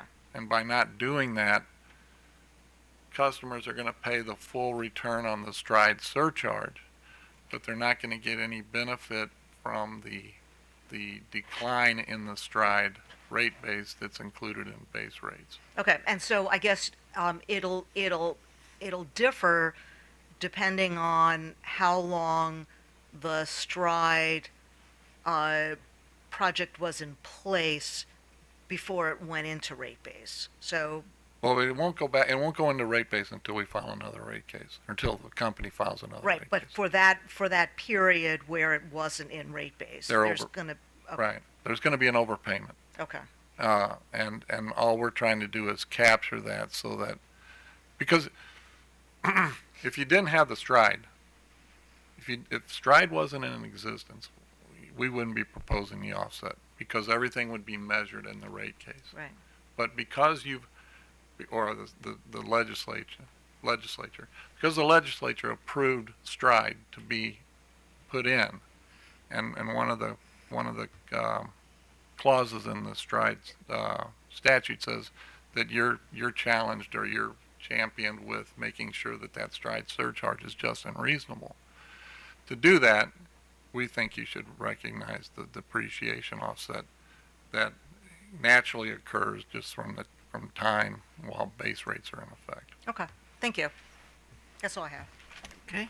So yesterday, the company's witness, Mr. Tornanimi, I think that's said it right, was of the opinion that we should allow the company to recover all of the expenses related to the AGA dues, except for this very specific amount that's excluded for lobbying that they report to the IRS. And his position was that the activities that AGA provides to WGL actually provides benefits to the customers with the information they provide to them. And so therefore it's a benefit not only to the company but to the ratepayers, and therefore the ratepayers should share that expense. So obviously you have a different view on that. So what's your view about what the AGA dues provide to ratepayers? Well, there is benefits, and let me just give you some. Unfortunately, I'll date myself here, but that's the way it goes. Back in the 80s, the AGA dues, the EPRI dues, and the EEI dues were continuously challenged, and many state jurisdictions disallowed all of them. As a result of that, the utility industry went to these agencies and said, "Hey, we need to have some type of percentage that's tied to lobbying," because that was the argument. And so that's why you've got, I think EPRI does it, I think EEI does it in their reports, and AGA did it here, where they identify that 5.1% is directly related to lobbying. So that was their adjustment, the base of their adjustment. The part that's not being addressed is what is, because I think it's considered a narrow definition of lobbying. What is the advocacy efforts on behalf of AGA? Where should those be assigned? And the OPC has determined that we need to make an adjustment to disallow at this point 25% of that. I attached to my rebuttal testimony the FERC NOI that was initiated because they have the same concern about these dues, and the response by state agencies on that, because the dues can be recorded either 930 or 426. 426 is traditionally considered a below the line account. 930 obviously is included in rates. So we've determined, and I support the adjustment, is that the 5% is inadequate, and until more transparency can be given to the AGA dues and provided for your review, that a 25% disallowance is more reasonable. And the 25% was based on just a reasonable. Just unreasonable. I mean, as I said in my testimony, we could have gone all the way to 50-50 and said that the dues are beneficial both to shareholders and ratepayers, and therefore it should be just split. We didn't go that far. We just determined that 25% would be a reasonable allocator. No, actually, so go ahead. Okay, so I actually have a follow-up, because the chair opened a can of worms. So that 5%, do you know where that comes from? Is that what they file with the Senate for the Lobbying Disclosure Act? I don't know that. I know that in their annual reports to their members, they delineate how much is quote quote-unquote directly related to lobbying. Okay, but you don't know if that's, because the disclosure requires, it's a quarterly disclosure, and you put in how much you pay your, your lobbyists inside, outside the association, so you don't, I don't know that. okay, thank you. Okay, I think that's, oh, well, actually, Commissioner Richard. Just as I was reviewing your testimony, I did note that I highlighted something, and in your SIR rebuttal on page 5, line 12, you talk about definition of prudency, and you cautioned the commission that we should be careful not to accept WGL's definition, which they state is limited to only reviews of egregious waste, fraud, or abuse. Do you care to say any more about that? I mean, is this and I believe this standard that WGL is looking at, it comes from a 2012 case order of the commission. Can you Am I- reference am I- my page again? I'm not following. Is it possible that could be Mr. Fitzhenry's testimony? Yeah, I apologize. I that wrong page open. I apologize. Thank you. My apologies. I'm sorry. I couldn't Okay. find it. No, I thought that was your caution to us, and I was just No. interested in that. So yeah, that is completely Okay. my fault. Okay. All right, thank you. Mr. Chairman, may I be heard on two very minor matters? The first is that I wanted to let Commissioner Suchman and the rest of the commissioners know that Mr. Meyer also appears in case number 9708, which is our stride 3, and the issue that you were questioning about, Commissioner, is raised there, and both parties have briefed that just for edification purposes. The second, Mr. Toronimi has handed me a reminder that the lobbying disclosure is an IRS requirement, and if you look at his exhibit RET-6, adjustment number 30, page 5 of 5, you will see an actual AGA invoice with the required notice thereon. Right, I'm actually, it's the derivation of that number. So, and I'm assuming that's not in the invoice. That is not indicated in the. And that was sort of my question is, I guess I can ask a bench request of that. Because I actually am a little curious. Actually, almost went to the lobbying disclosure database, which is very easy to find. But if you could get that number for me, the derivation of that 5%, and then supply that to us. We will do that for the test year, which is calendar year 2020. Oh, yeah. No, that's fine. It's going to probably be pretty consistent because it's going to be whatever I mean, if I had to guess, it's probably the amount that they put in their lobbying disclosure. We're happy to do that. Okay, thank you. Thank you, Mr. Chairman. So the next witness is Mr. Fitzhenry, correct? Yes. So I guess the question I got is, it is high noon. Is there going to be extensive cross for him? I will have approximately 45 to 50 minutes for him. Okay, and then we'll take a break for lunch, and we'll see you at 1 o'clock. Thank you, Your Honor. Thank you.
So, back on the record.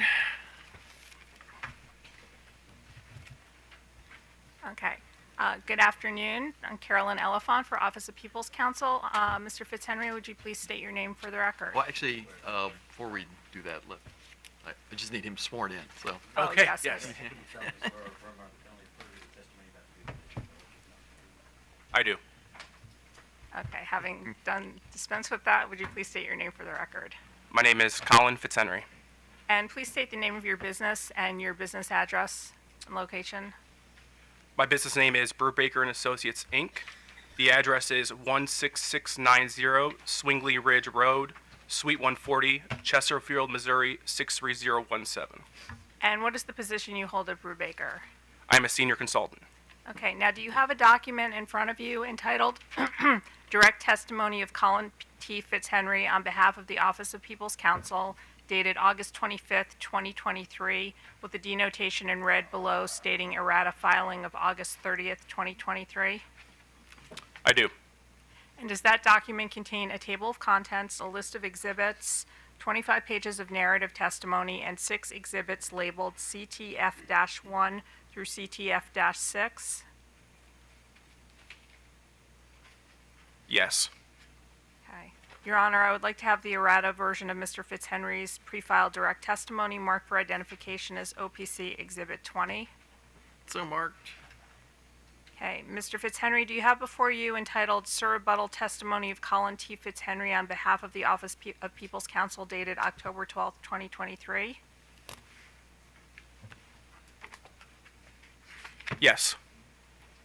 And does that document contain a table of contents, a list of exhibits, 25 pages of narrative testimony, 3 exhibits, exhibits CT-S1 through CTF-S4? Yes, it does. Okay. Your Honor, I would like to have the public version of Mr. Fitzhenry's pre-filed Sir Rebuttal testimony marked for identification as OPC Exhibit 21, and the confidential version of Mr. Fitzhenry's pre-filed Sir Rebuttal testimony marked for identification as OPC Exhibit 21C. So marked. Okay, were these documents, was your direct and Sir Rebuttal testimony prepared by you or under your supervision and direction? Yes, it was. And if you were asked the same questions under oath today as was posed in your pre-filed testimony, would your answers be the same? Yes. For these reasons, do you adopt the direct rebuttal and Sir Rebuttal testimony as your sworn testimony in this case? I do. Before I tender the witness for cross, I have one brief rejoinder question. Mr. Fitzhenry, there's been some ongoing discussion sort of behind the scenes between staff and Washington Gas regarding the production of documents that staff has said it was initially unable to obtain, and as a result of that, it proposed a disallowance of $45 million. If, as a result of these discussions, that material is produced, would that impact your testimony in this case? Yes, it might. I would like to review that material if it was produced. Okay, thank you. With that, I'm ready to tender the witness for cross. So you want to move the admission of? Oh, yes, I want to move the admission of OPC 20, 21, and 21C. No objection. So admitted. CCAN. AOBA. No question. GSA. Montgomery County, Prince George's County, MEA. No questions, Your Honor. WGL. Yes, Your Honor. Unfortunately, Mr. Fitzgerald. Good afternoon, sir. How are you? Good afternoon. I'm doing well. How are you doing? I'm well, and it's nice to meet you in person. Yes. My name is John Dodge, and I represent the company, and I'm going to ask you some questions today about your proposed disallowances. And I'd like to focus today on your methodology or approach. Okay. I have to confess at this point in the case, I'm a bit paper weary, so I hope not to even have to refer you to testimony or exhibits. This is a little higher level Okay. inquiry. I'd like to start, Mr. Fitzhenry, with a general request for clarification. Are your conclusions based on a claim of programmatic mismanagement or project-specific mismanagement? My stride-related disallowance is related to the projects identified in testimony. Thank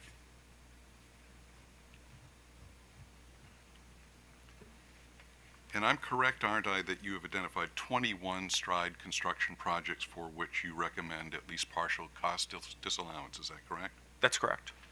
Do you call for any full disallowances? I do not. Originally, you identified 26 projects, but throughout the course of the case, you've trimmed off five of those, is that correct? That's also correct. I promise I'm not going to ask you individually about all 21 projects. Let's start by focusing on the example of the very first project that you identify, and that is BCA ID 133620. That's the Oxford Street project. Do you recall that? I do. Can we get a page reference for that, please? Well, it's in your witness's testimony and exhibit, so I would Oh. hope you would know that. Well, I'd Well, have I to think flip it to would the be- page. He said he knew the project. Well, I can give the page number. Is that how it goes? Please. Yeah. Okay. I'm looking at BCA ID 133620 MD Stride 2 Oxford Street, and that's included on page 13, of my Surrey rebuttal testimony.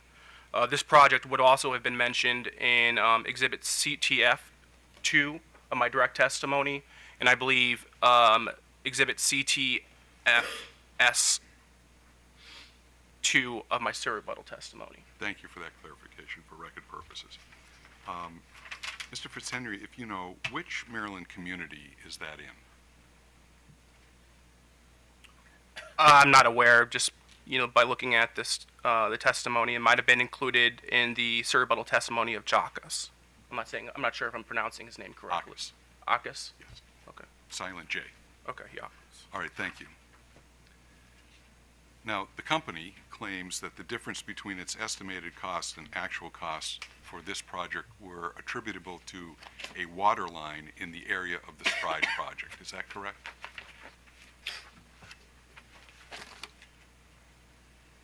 I believe that's one of the factors.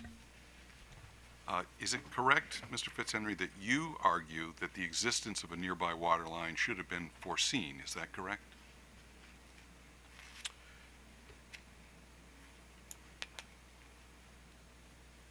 That's correct. It should have been identified in the planning stage of the project.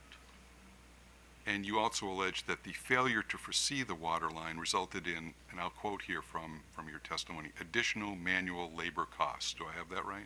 That's correct.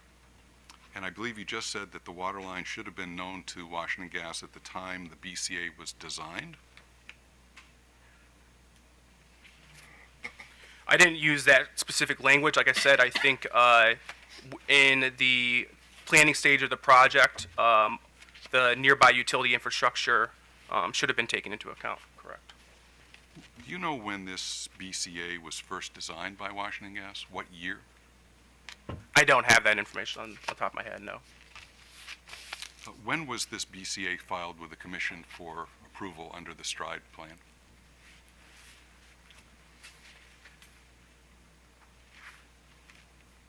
I don't recall which STRIDE plan it was. Thank you. Do you know which Commission-approved STRIDE program this BCA resides in?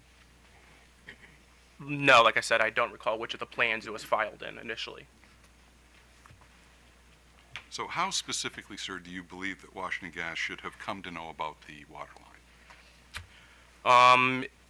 It's possible it could have came about the identification of the water line in a number of ways. Obviously, through either review of utility maps or possibly an on-site inspection. All right, who owns and operates this water line? I don't know the name of the water utility of the area. Let's turn to what drew your attention to this particular project. Can you explain why you picked out this project for a deeper dive? Yes, so in my direct testimony, I identified 26 projects. And I'd rather go directly to the page to cite Please, take your time. my reasoning for the disallowance.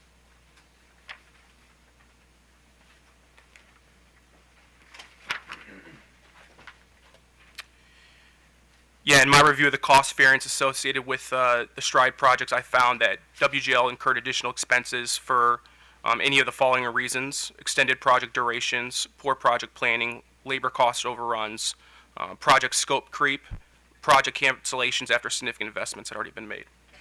But your first trigger, if you will, was the cost variance itself. Is that correct?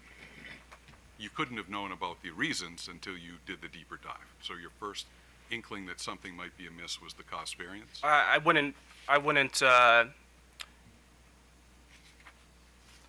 couldn't recall exactly why, which I looked at first, whether the cost variance or the explanations for the cost variances. In my review of these projects, I think I took, a holistic account of what the reasonings for any cost variance were. In addition, I reviewed a number of data responses too, to come up with these 26 projects. What, in dollar figures if you have it, or percentage-wise, what is the cost variance for BCA 133620, please?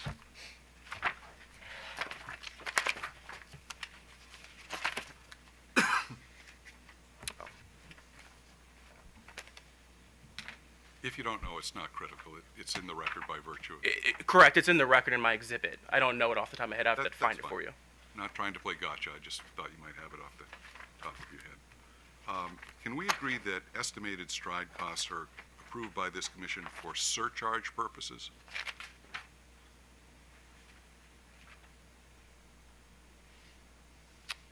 I guess I would agree that, well, I don't know. I wouldn't want to speak for the commission. So I said, I guess I don't know whether they're for surcharge purposes. I think the commission, when in the planning stage, when those projects are presented to the commission, they review those projects for, make a determination whether or not they should be included in the stride plan.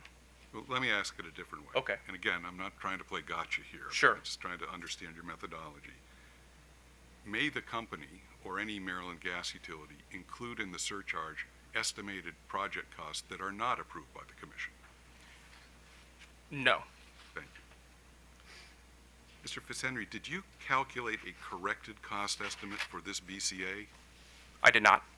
Did you calculate a corrected cost estimate for any of the remaining 20 BCAs that you examined? I did not.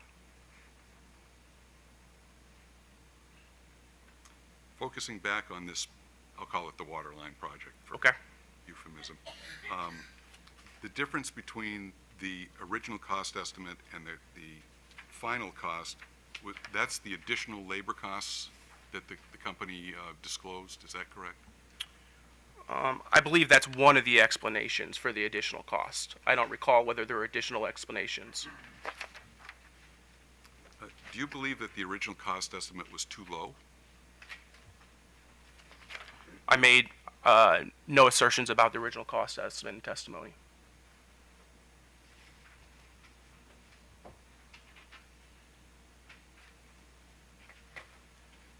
Another basic question. Okay. Couldn't pick it up from your testimony. Is it your understanding that the company is trying to move estimated cost into base rates or actual costs? Actual cost. Thank you. Do you know when the company became aware of this water line? I don't have that information available to me yet in front of me. And I presume then you don't know how the company came to know about the water line? I don't recall. It might have been included in the surrebuttal testimony of company witness Yakis, which I did review in preparation for my surrebuttal testimony. That's fine, thank you. Now, once the company realized that there was a water line nearby its proposed project location, is it your expert opinion that Washington Gas should have stayed with its original design? Could you maybe clarify that question, but what do you mean by original design? Its original project plan? Correct. No, I would agree that after discovery of the water line, it would definitely have caused the company to make adjustments to its plan.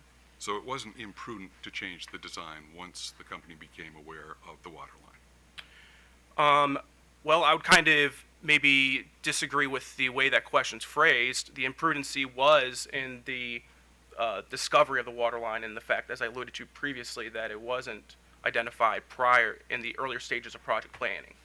We may have a difference of opinion on that, but I'd like to focus on our difference on the timing. Okay. You're answering my question about the original design. I'm asking if it was imprudent for the company to change the project design once it became aware of the water line. No. Thank you. You haven't made a site visit to this location, is that correct? I have not. I have not yet. So you don't know whether the water pipe was above ground or below ground?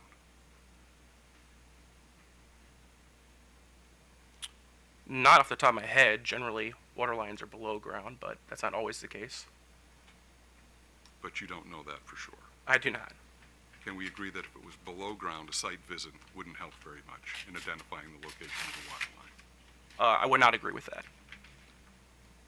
Please There's- explain. Yeah, I mean, there's generally indicators of water lines below ground based on observing the ground itself. You know, that could be like a valve or you know, a plate identifying that there's a water line below. So in certain situations, a site visit might have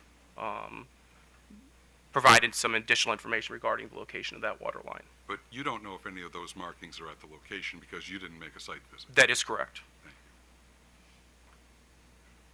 Can you explain, again, in your opinion, how the company would have avoided the additional labor costs had it known about the water line during the design phase? I mean, I couldn't speak to an alternate plan. I'd have designed an alternate plan that the company would have executed had they identified the water line prior to the beginning of the project execution. However, that's not to say that additional cost savings could have been realized had they realized it was there prior. So in your opinion, what is the precise dollar amount associated with the additional labor that Washington Gas would have avoided had the company known about the water line? I don't know the precise dollar amount. I'm recommending the cost variance to the commission. I understand that. For any of the other 20 challenge projects, can you share the precise dollar amount the company would have avoided in additional costs if the company had factored in the particular unknown cost element identified in that project list? I cannot identify a precise project cost. As I discussed in my testimony, I think the original project cost estimate is the most accurate project cost estimate, you know, if the company is aware of, you know, all the circumstances regarding the project prior to the project plan, prior to And executing the that's not the project. circumstance with this project, is that That's correct? that's correct. Let's turn our attention to the actual cost incurred by the company for BCA 166320. Have you calculated what the actual cost would have been had Washington Gas known about the water line in the design phase? I have not. Have you calculated what the actual cost would have been had Washington Gas known about the unknown cost elements in the remaining 20 challenge projects? I have not. Let's pause for a second and see where we are. For all of the challenge projects now, you did not calculate a corrected estimated cost for the challenge projects, is that correct? That's correct. You did not calculate the precise dollar amount of the cost the company could have avoided for the challenge projects, is that correct? That's correct. You did not calculate what actual costs should have been, correct? That's also correct. I think we already talked about programmatic versus project, so I'm not going to delve back into that. And I think we touched on, or I touched on, I apologize, that each of these challenge stride projects falls into a commission-approved program, is that correct? That's correct. Do you have an opinion knowing, well, let me ask, strike that. What is your knowledge about these commission-approved stride programs?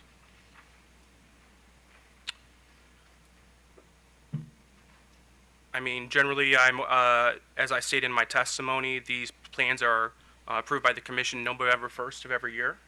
And then I understand that once the commission has approved these projects, the company carries out the execution of these projects.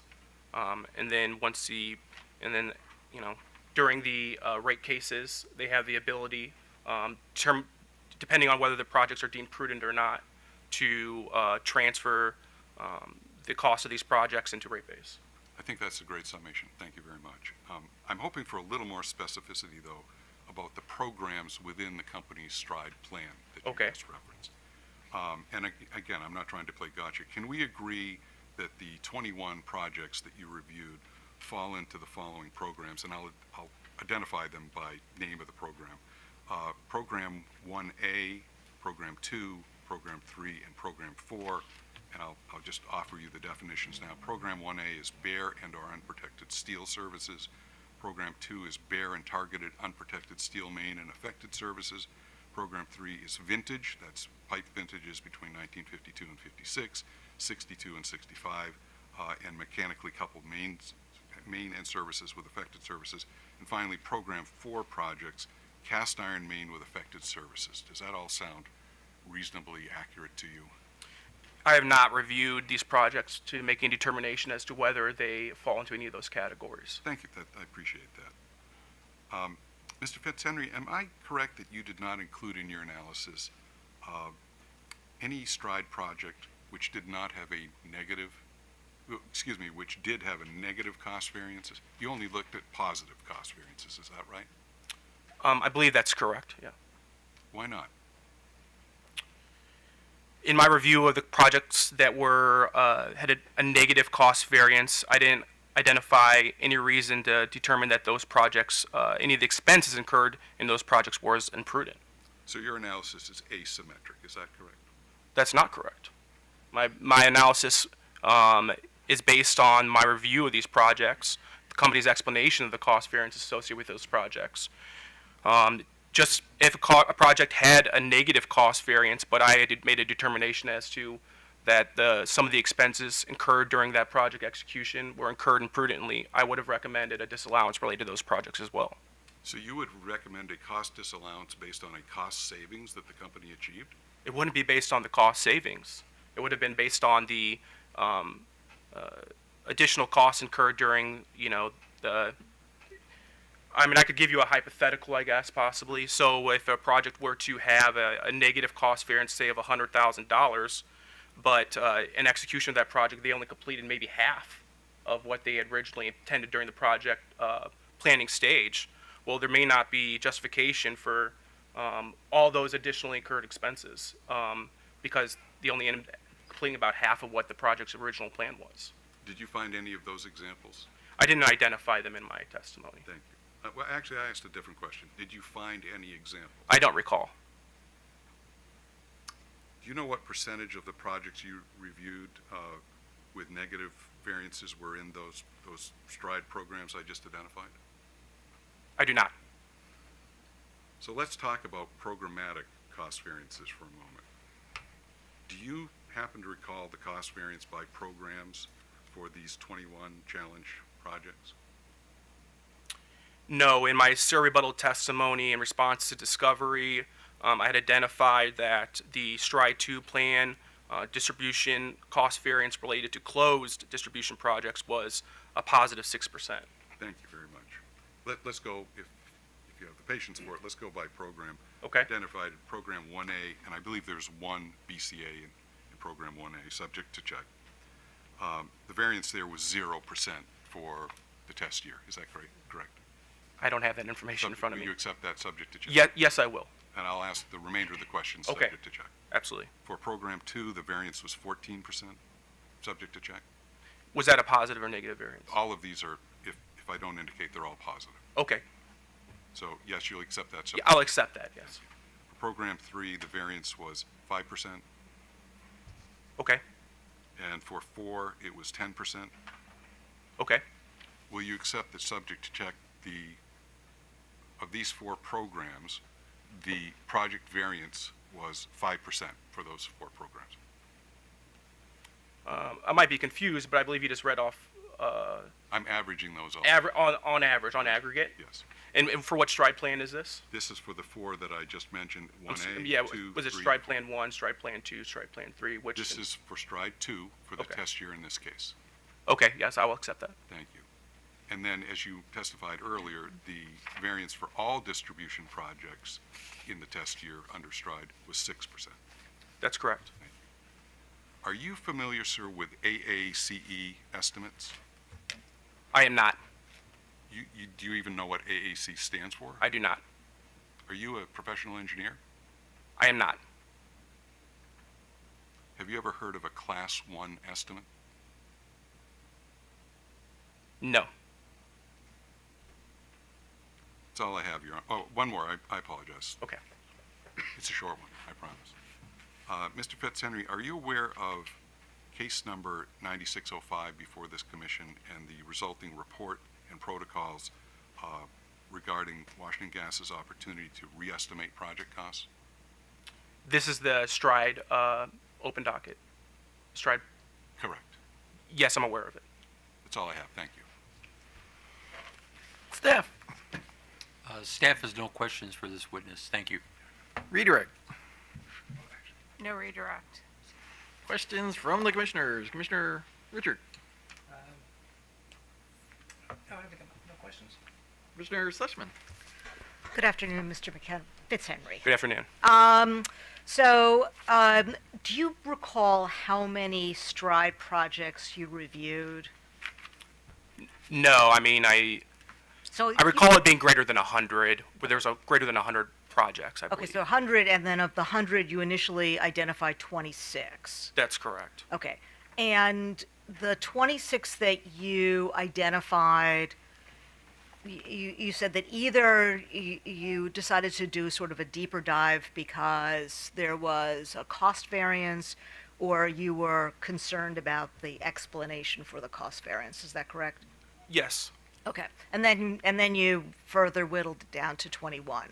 Yes, after the company provided additional information in Surrey rebuttal. Okay, so beyond what the company provided in terms of data responses, what else did you do in your analysis of those 26 projects to, and then ultimately 21, to convince you that those are projects that deserved a cost disallowance?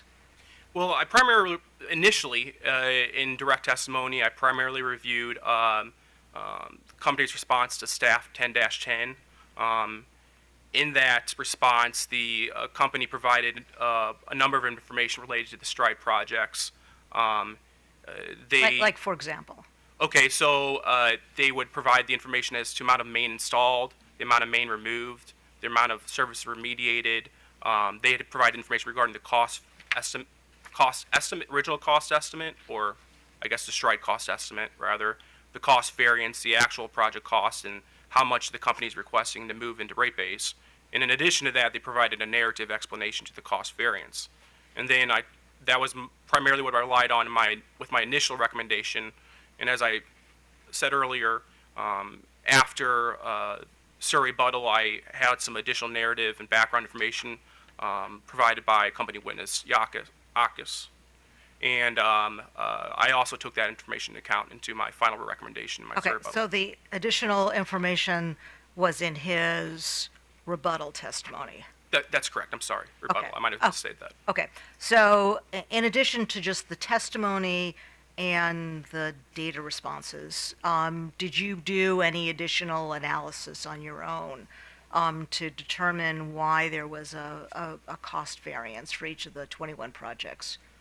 The only adjustment I made in addition to looking at the cost variance was that I would limit the adjustment to what the company is requesting to be transferred into rate base. So in certain instances, the cost variance exceeded what the company was requesting to transfer into rate base. In those particular cases, I would limit the my disallowance to what the company is requesting, even if the cost variance was greater. Okay, so for example, we heard testimony, I believe it was yesterday from, I think it was Mr. Akis, about needing to get approval from county inspector, who then told them that they needed to add some additional, they needed to tar some additional parts of the street to go beyond where they were or what they had projected that they needed to do. And that was the only way that they were going to be able to finish the project. If that wasn't in a data response, would that have been a piece of information that would have been useful to you in making a decision about whether that cost variance should be disallowed? Sure. I mean, I think the more information, the better, right? I think it provides more transparency and it provides me more clarity in making a recommendation. Okay, but you only relied on, and I'm not saying only like I'm not judging. I'm just mostly Sure. trying to get information. So you relied just on the data responses that were provided and then what you saw in testimony. That is correct. Okay, thank you. That's all I have.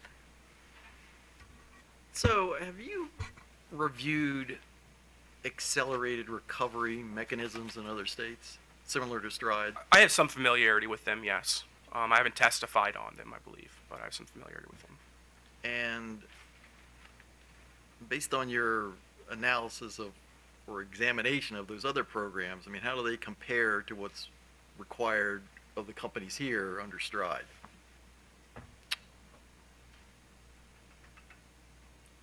Well, I would say that there's some similarities. Like, for example, there's usually some customer protections in these investment mechanisms. I think, as my colleague Greg Myers discussed earlier, the legislator included a $2 cap on those investments in the state of Maryland. In other jurisdictions, I've seen that a percentile would be used when the total investment reach a certain percentage of the company's rate base, then it would essentially cap that.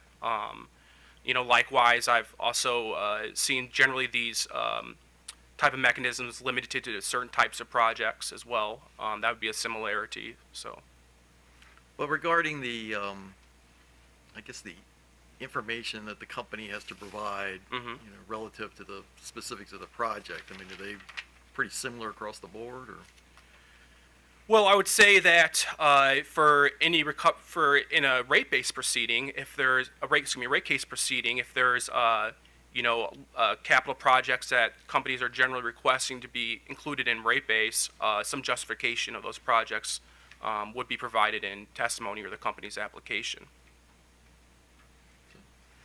Okay, all right, thank you very much. Thank you.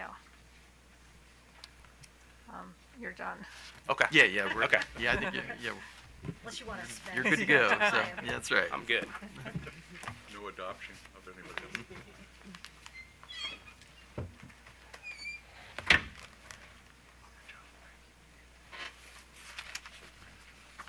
So, just so I know what the program is, Mr. Garrett's not coming till tomorrow, right?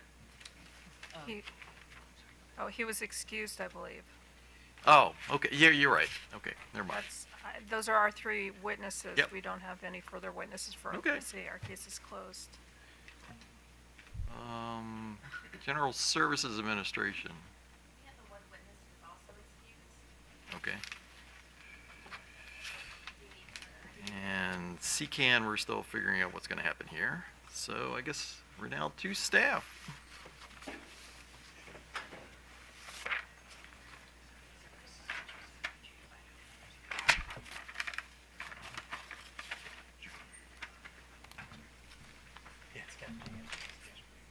Is this a good time for me to introduce our witnesses' testimony and make sure? Yeah, why don't you go ahead and take care of that, so.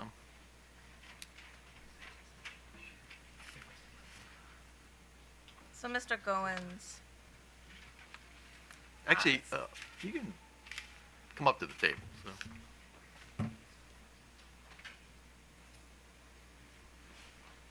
thank you. Sure. Mr. Goins submitted rebuttal testimony on September 22nd, 2023, that consisted of 15 pages of narrative testimony and 2 exhibits, DWG-1, which was his CV, and DWG-2, which consisted of WGL's responses to select data requests. So we would like to have request that Mr. Goins' testimony be admitted into evidence as GSA Exhibit 1, his CV as GSA 2, and the select data requests as GSA 3.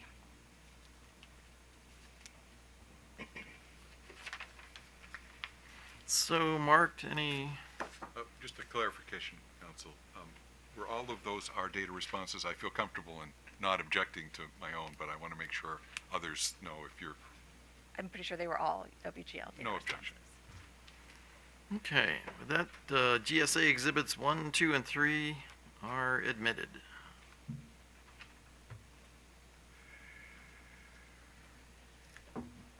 Thank you. Thank you. Where did staff go? Yeah, we lost.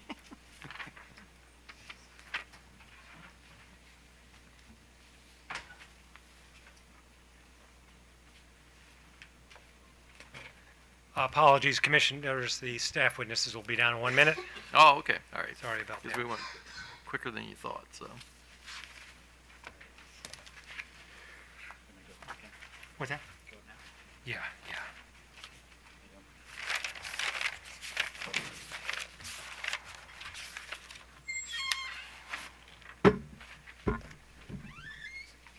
Staff would call as its first witness Drew McAuliffe. The next one is 8. Thank you. Solemnly swear or affirm that the county of Persia, the testimony about the truth, the whole truth, and nothing but the truth. I do.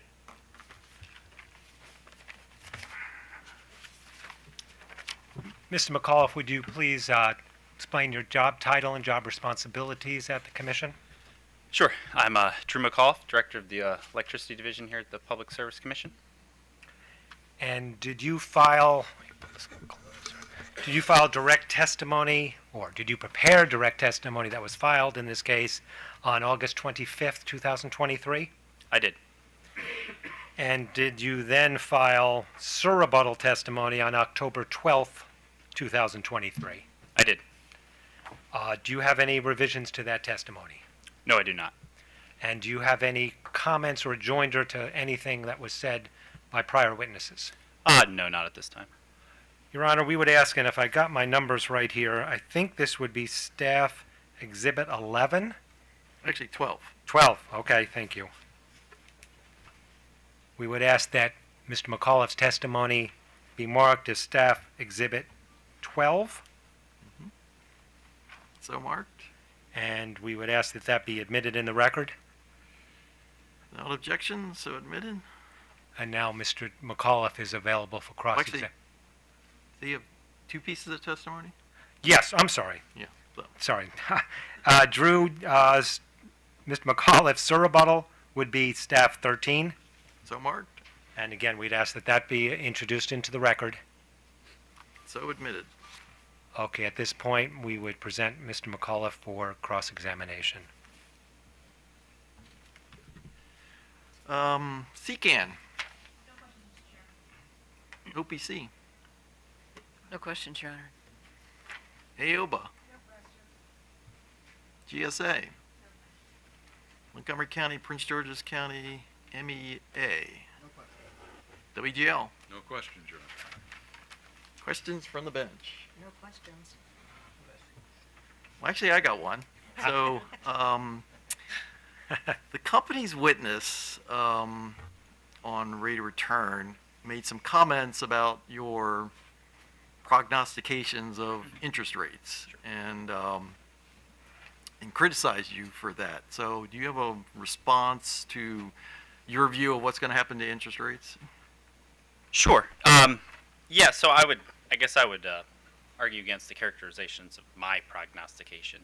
I agree with witness Diacenis that it's an extremely difficult task, and I did not attempt to do that. I apologize if that's how it came across. So in my direct testimony, which I think he's referring to, I'm referring to the Federal Reserve's own comments and investors' expectations that they don't see the federal funds rate to increase much further from where it is. So, when he's stating that, when witness Diacenis stated that, I was prognosticating that interest rates on the whole would not increase anywhere, I did not do that. I simply am saying this is what the Federal Reserve thinks is going to happen, this is what investors think is going to happen. Obviously, the whole point of the ROE is to determine what investors expect. So I'm simply just trying to point out what investors are thinking at this time. Okay. All right. Thank you very much. Thank you.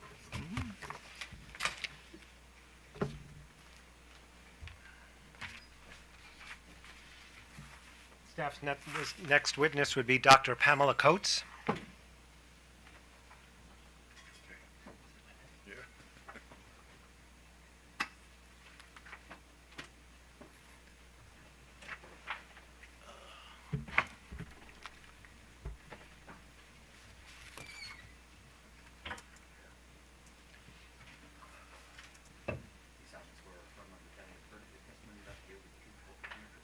I do. Good afternoon, Dr. Coates. Good afternoon. What is your job title and responsibilities at the Commission? My job title is Assistant Director of Telecommunications Gas and Water Division for the Maryland Public Service Division Commission. And did you file a public and confidential version of testimony, direct testimony, excuse me, in this case, on August 25th, 2023? Let me check the date. Yes, I did. Your Honor, we'd ask that those, Dr. Coates' direct testimony, the public version, be marked as Staff Exhibit 14, and the confidential version be 14C. So marked. And Dr. Coates, on October 12th, 2023, did you file surrebuttal testimony? Yes, I did. And there was a public and confidential version there as well, correct? Yes, there was. Okay, Your Honor, we'd ask that that surrebuttal testimony, public version, be marked as Staff Exhibit 15, and the confidential version be marked as 15C. So marked. Now, Dr. Coates, earlier today, Bruce Oliver had a live rejoinder to your testimony. Do you have any response to his comments? I do. May I ask a question first? I'm sorry, I know I shouldn't be asking questions, but I have one tiny change to my surrebuttal testimony. Do we deal with that later or now? Let's do that now. I'm sorry, I should have asked you if you had any corrections. Oh, okay. Do it thank now, you. please. Thanks. Okay. In my surrebuttal testimony on page 26, let me turn to it so I'm sure I get this right. On page 26, a sentence beginning on line 9, the sentence reads, in addition, because the CCOS presented in TMS R6 includes the interruptible class in the NCP and blends that 50-50 with the annual throughput, it double counts the interruptible class compared to the true NCP CCOS I am recommending. That was a terrible choice of words, and I thank Witness Smith for bringing my attention to it. Rather than clarifying my meaning, it obscures my meaning. My meaning was that her original CCOS had the interruptible class in one group.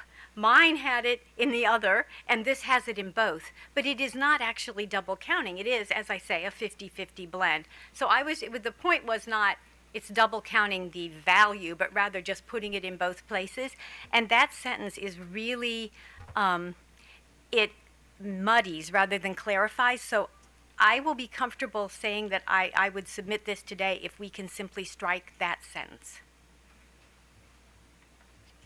Okay, any other revisions to either around your direct or surrebuttal? No, sir. Okay, so if we go back again, responding to Mr. Oliver, Bruce Oliver, his comments earlier today. Yes. Yes. The first thing I would like to say is that Mr. Oliver said that he was responding to the exhibits that I submitted with my surrebuttal, but I submitted all those exhibits with my direct testimony in August, and yet he offered no rebuttal to them, and he didn't even mention me in his surrebuttal. So he's had those since August, but somehow he didn't object to them until this morning.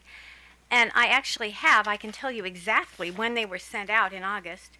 August 29th at 11:36 a.m., my exhibits were sent out to everyone by Mr. Albert. So I can, if anyone doesn't believe me, I can hand these out.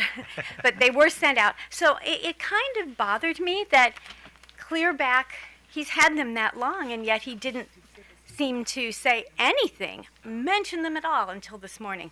Nonetheless, I'm happy to respond to what he did say. There are 4 specific things he said that I feel I really need to respond to. The first one is he said specifically that I recommended the peak and annual based on the system load factor. And that is absolutely not true. And in my rebuttal testimony, I say that. I have the page number written down, I hope. Oh, I don't. I do, but I don't have it here. I state specifically that, oh, I think it's page 26, maybe? I state specifically, here it is, it's on page 19.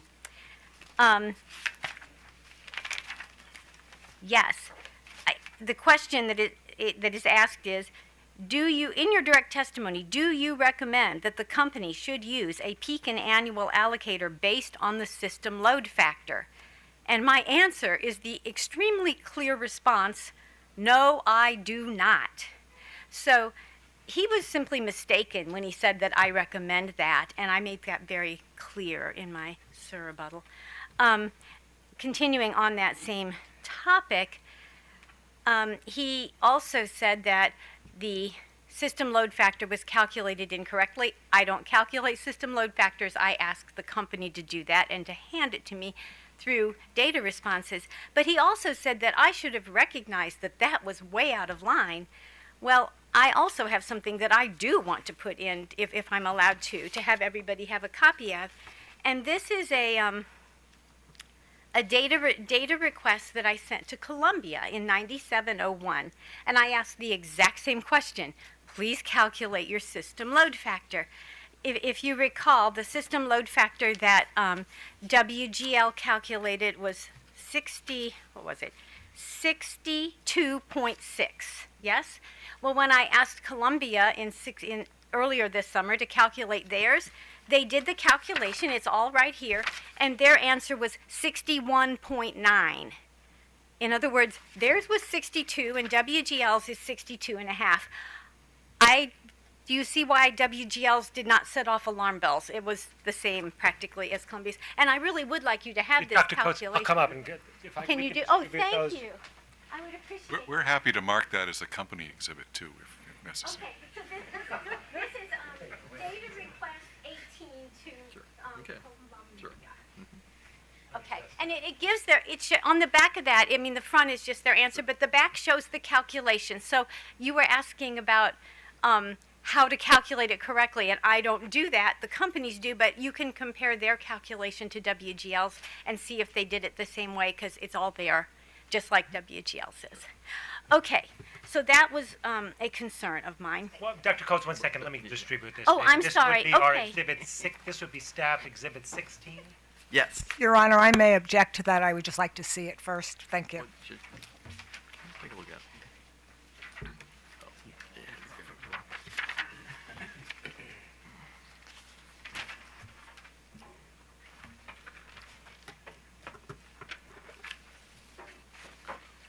Your Honor, I am going to object to the admission of this at the appropriate time.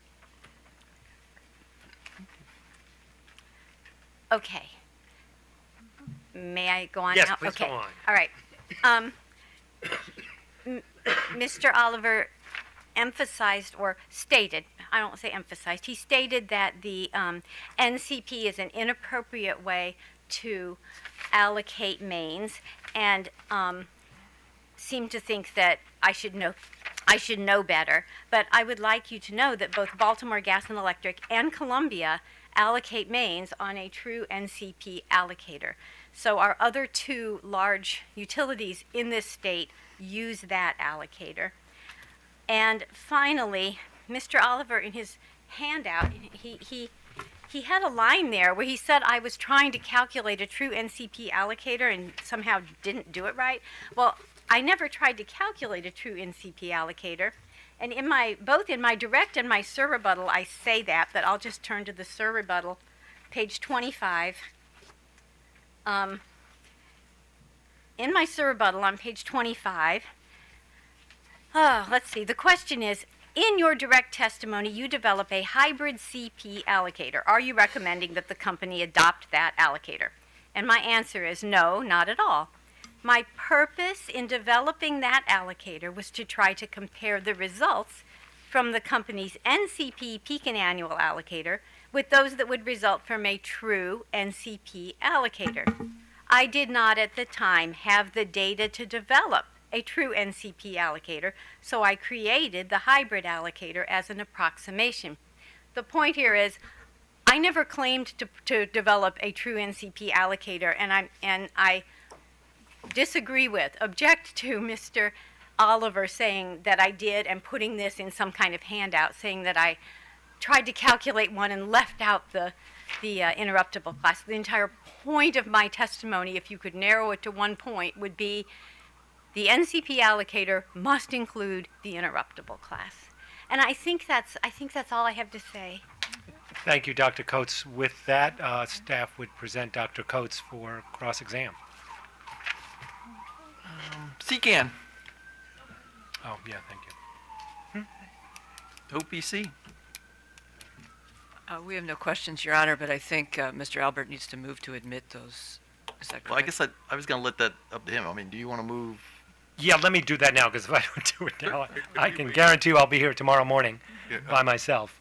Yes. Mr. Albert, I apologize. Could we wait to, I may have a question before admission is appropriate. Okay, all right. Okay. Not on the testimony. On No, I understand. So, the exam. okay, AOBA. Your Honor, I believe that Mr. Oliver put his statement on the record, and the transcript will show his correct statement. Mr. Oliver stated this morning that he was very specifically responding to Dr. Coates' rebuttal testimony and the work papers that came with the rebuttal testimony, not her exhibits. So, different things. I don't believe Mr. Oliver ever suggested that Dr. Coates performed the calculation of the over 60% load factor. His question, he thought that perhaps Dr. Coates just relied on a data response submitted by Washington Gas personnel who was not a witness in the case. So I'll just leave that and rest on Mr. Oliver's precise statement. With that, I'm just going to have a few questions for Dr. Coates. Okay, and I'm going to just... Can I just jump in? Can we allow Dr. Coates to respond if she has a response? I don't know if she does. Well, actually, before we get into this tit for tat, I mean, the transcript shows what the transcript shows. Right. So, But I said something. If I said exhibits, I meant work papers. It was my work papers that were submitted, the exact same ones. 9 work papers with my direct and 9 work papers with my rebuttal that were submitted on that date that I told you. Those were my work papers that were sent. Attached are the work papers in connection with the direct testimony of staff witness Pamela Coates, August 29th, 11:36 a.m. So if I said exhibits, I misspoke, and I apologize, ma'am. Yeah, she meant okay, fair enough. I just have a few questions for Sure. Dr. Coates. Okay. And I'm going to start by... I lost the page. Somewhere towards the end of your rebuttal testimony, Dr. Coates, I just Sure. lost... Okay, page 23. Page 23? Page 23. Okay. You refer on line 16 through 19 that there was a cold weather event in January 2018, and 197 customers were asked to interrupt during that event, and 41 customers failed to interrupt using 217,094 therms. You see that? Okay. Yes, ma'am. Am I correct that you have provided no evidence of the dollar amount of penalties that customers who did not fully comply with the interruption request had to pay? You are correct. And can you tell us... Okay. That out. Okay. Did you calculate how much it cost interruptible customers to maintain on-site alternate fuel supplies and fuel storage equipment? I did not. Are you aware that Washington Gas requires interruptible customers to annually demonstrate their ability to meet interruption requests when requested? I'm aware that Baltimore Gas and Electric does that. I wasn't aware that WGL does.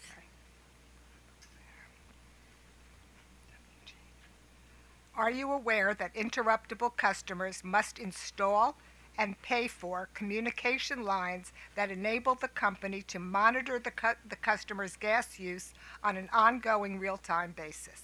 I'm aware that such lines are required.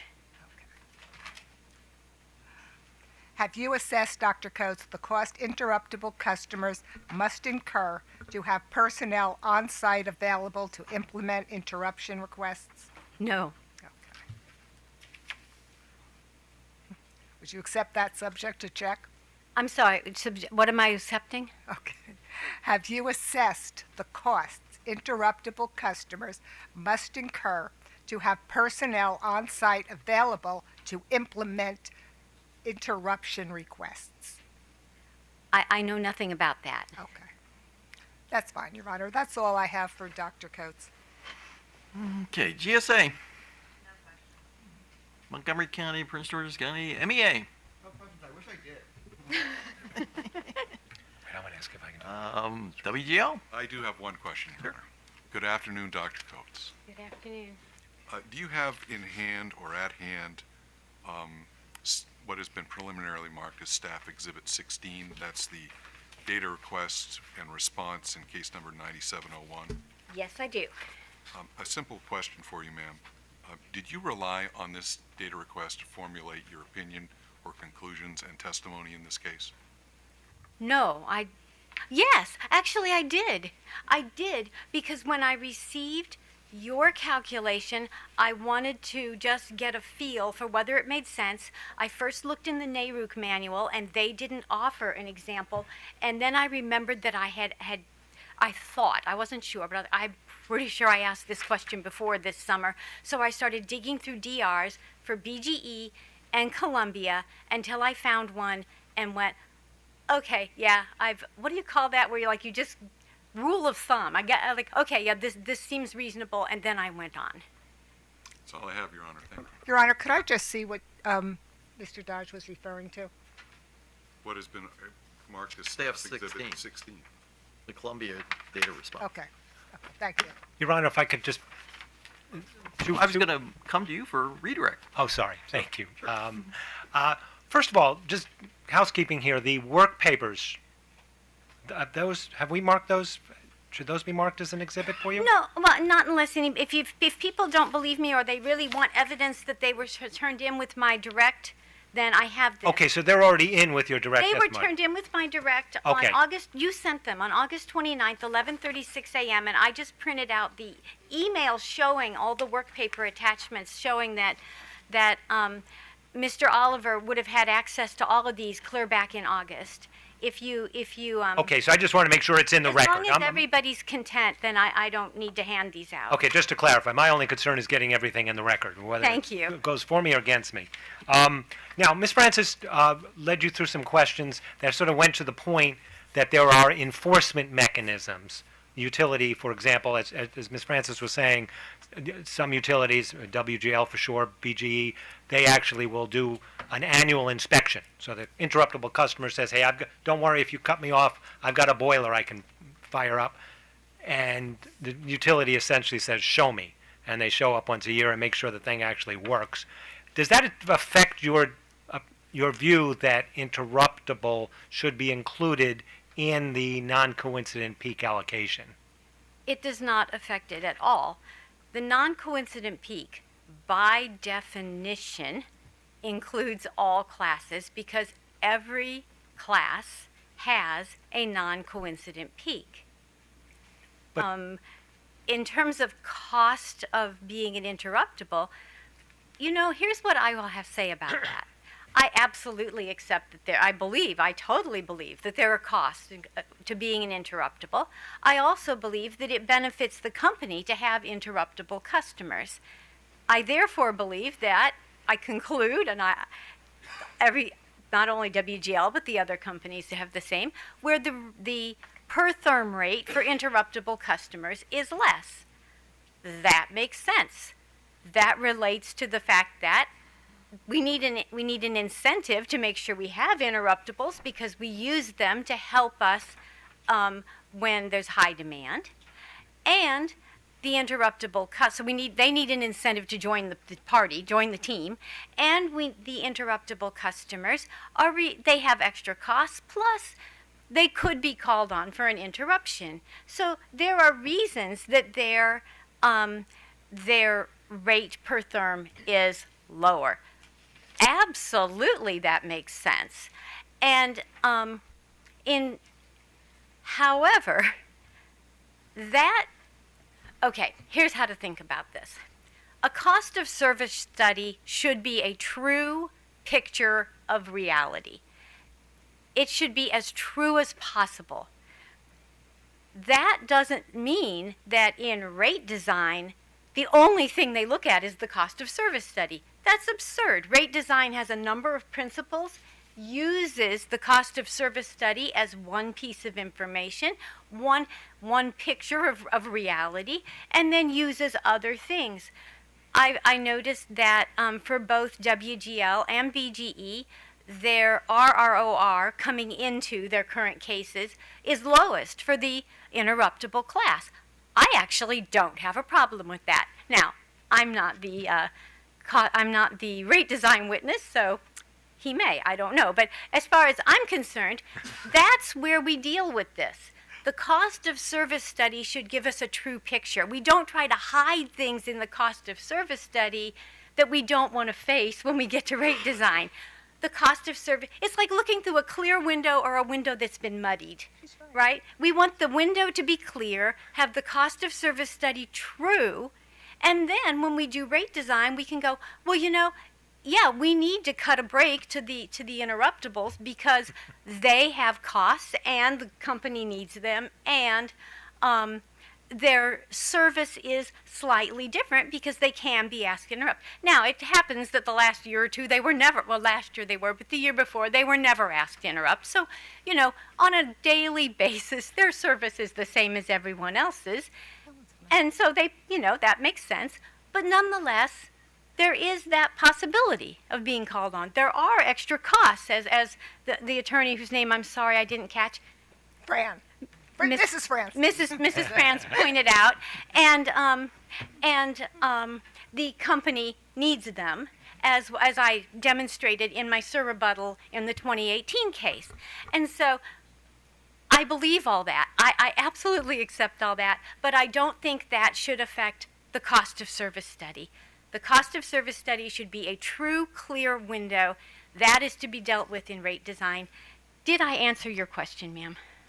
Yes. Sir, it was your question. Did I answer your question, Mr. Albert? Actually, you did, and I do appreciate your answer. Thank you. And your enthusiasm. Oh. Definitely, your enthusiasm. That's all I have, commissioners. Questions from the commissioners? Commissioner Richard? No questions, thank you. Commissioner Schlesman? I have no questions. None for me. Thank you very much. Okay. Yeah. Okay, if we can admit into the record now, we've got, let's see, Dr. Coates' direct testimony 14 and confidential 14C. Dr. Coates' rebuttal 15 and 15C. And that data request 18-2, Columbia. Your Honor. Maybe we should deal with the first two first. Okay. You okay with that? I have no objection to the Yeah, I'm sorry. Ms. Francis, I apologize. So we'll admit into the record staff exhibits 14, 14C, 15, 15C. Right. And now I know Ms. Francis has an issue with our exhibit 16, which would be the data request at 18-2 Columbia. Your Honor, our consultant was able to look at in detail Washington Gas's response to a similar question about load factor, and he was able to conclude with some data and a supporting rejoinder exhibit that that was incorrect. We have no idea who put this together. There's no name on it. There's no supporting calculations. We don't know that someone who did it incorrectly didn't calculate this, especially since there's no name on it. And I must say that AOBA has never participated in a Columbia Gas of Maryland case. And as far as I know, my witness, Bruce Oliver, doesn't participate in Columbia Gas cases. So without doing the calculations to take a look at where this number came from,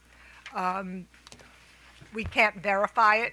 So, and I do appreciate, and we did expect Dr. Coates to say that she did not do an independent analysis of the 62% load factor. That was not unexpected. AOBA and Mr. Oliver believes she picked up a number from a data response of someone who wasn't in a witness in this case. So we do object to this coming in, and we don't think it's relevant. Well, if I may, we have, I mean, there's a name, K. Johnson. It's from a pipeline, excuse me, a utility filed in a rate case. Their data is on the back of the document. There is the data. So, we're just responding to an assertion today. There's no reason to assume the utility would be giving I incorrect understand it, and information. My understanding of what Dr. Coates did with this was an example of the methodology, not the specific numbers that are on here. There was no discussion about, the validity of the specific numbers. So I'm going to admit it into the record as explanation about how she came to her calculation, which your witness spent a long time describing what he thought she did wrong.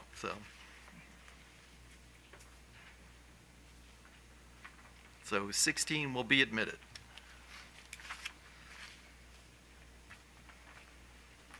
That's all So- staff has. So do you have another witness? Well, on that witness, I'm sorry, did not mean that globally.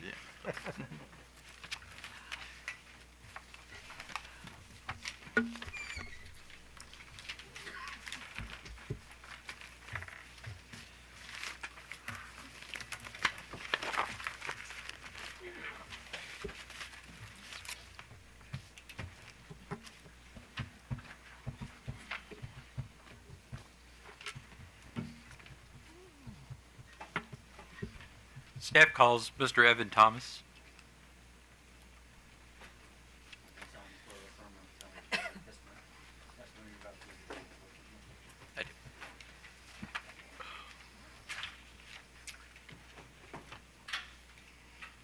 Mr. Thomas, do you have could you describe your position here at the Commission? Yes, I am a regulatory economist in the Telecommunications, Gas, and Water Division here at the Public Service Commission. Thank you very much. And actually, state your name. My name is Evan Thomas.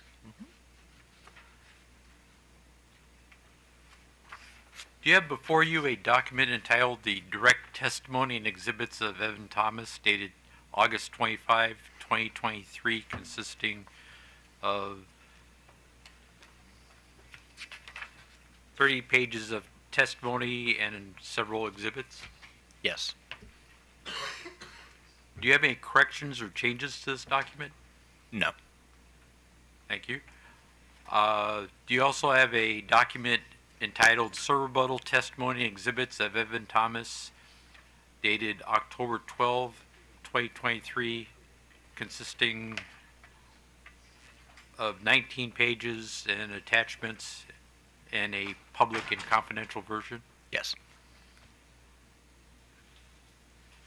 And was this document prepared by you or under your supervision? Yes. Thank you.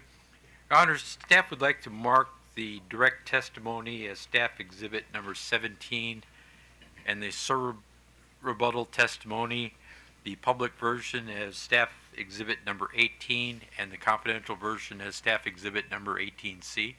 So marked.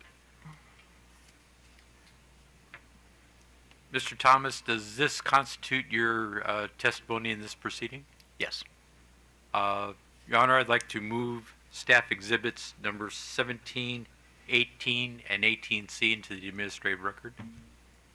So admitted. Thank you, Your Honor. Staff's witness is available for cross-examination. CCAN. OPC. No questions, Mr. Chairman. AOBA. GSA. Montgomery County, Prince George's County, MEA. No question. WGL. No questions, Your Honor. Questions from the bench. Commissioner Sushman, Commissioner Richard. No questions, thank you. None for me. Thanks for coming. Thank you.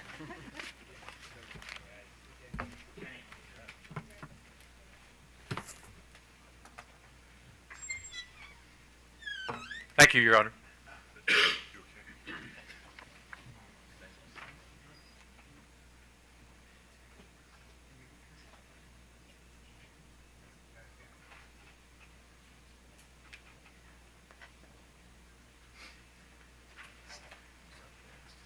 Thank you. Staff's final witness is Staff Engineer Ngusi Tesfaye.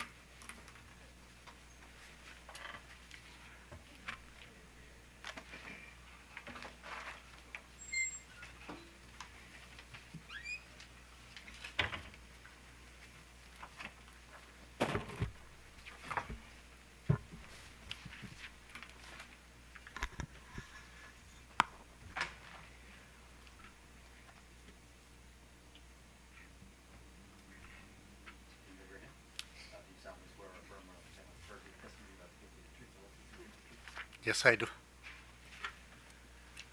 Good afternoon, Mr. Tesfaye. Oh, I'm sorry, the doctor's for Dr. Coates. You'll get Mr. from me.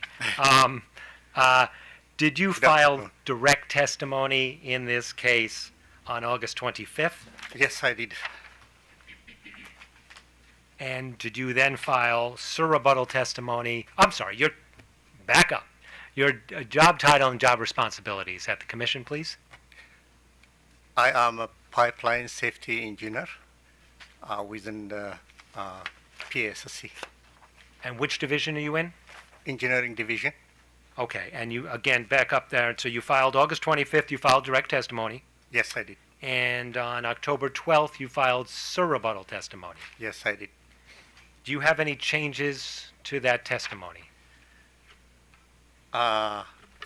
Really, it is not a change, but it was a bad scan when. Well, I'm sorry, you're talking about the Excel sheet? That's Okay, I'm sorry, that's something Right, different. right. Just on your testimony, your direct and your surrebuttal, you have no changes to that testimony, changes, correct?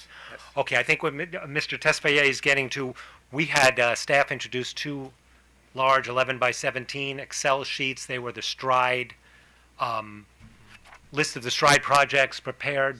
What's that? Your Exhibit 5. Yes, my Exhibit 5, thank you.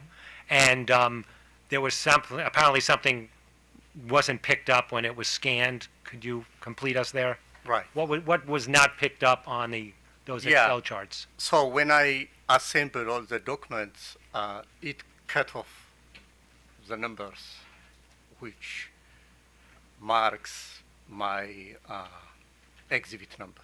So that's the only thing I would like to direct you, in case you don't find, where it is. So it's not the data it's nothing in the chart itself. It's in the upper right-hand corner where I think it said DR 10-10. Right. Okay, it was correct. just some identifying marking, but the actual Correct. data, the text of the two charts, That doesn't change. that doesn't change at all. Yeah. Okay, with that correction. Yeah.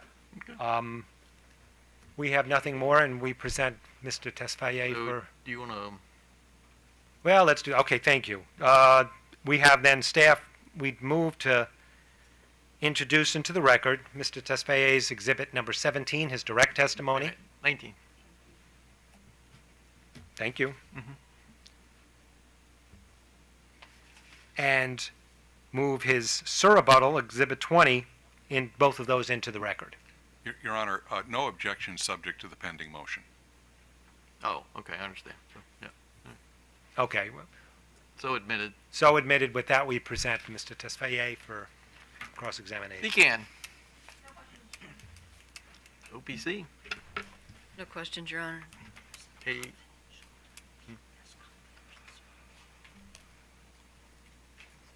So, is there a confidential document with his testimony? I don't. Oh, I've got the wrong one. Mr. Tesfaye, you did not do a confidential. There is no confidential. Okay. Right, right. Our Just- mistake, don't worry. Yeah, Dr. Coates and Mr. Ostrander had. Yep. uh, Okay, we're good, confidential. so. Blah, blah, blah. AOBA. GSA. Montgomery County, Prince George's County, MEA. No questions. When I saw his last name, I thought that one of my favorite artists, The Weeknd, was going to be here.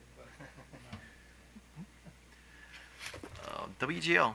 4 questions, Your Honor. I promise. No more, no less. You want to ask 5? We're good with that. So. Mr. Tesfaye, good afternoon. Good afternoon, Mr. George. It's very good to see you in person again. Me too.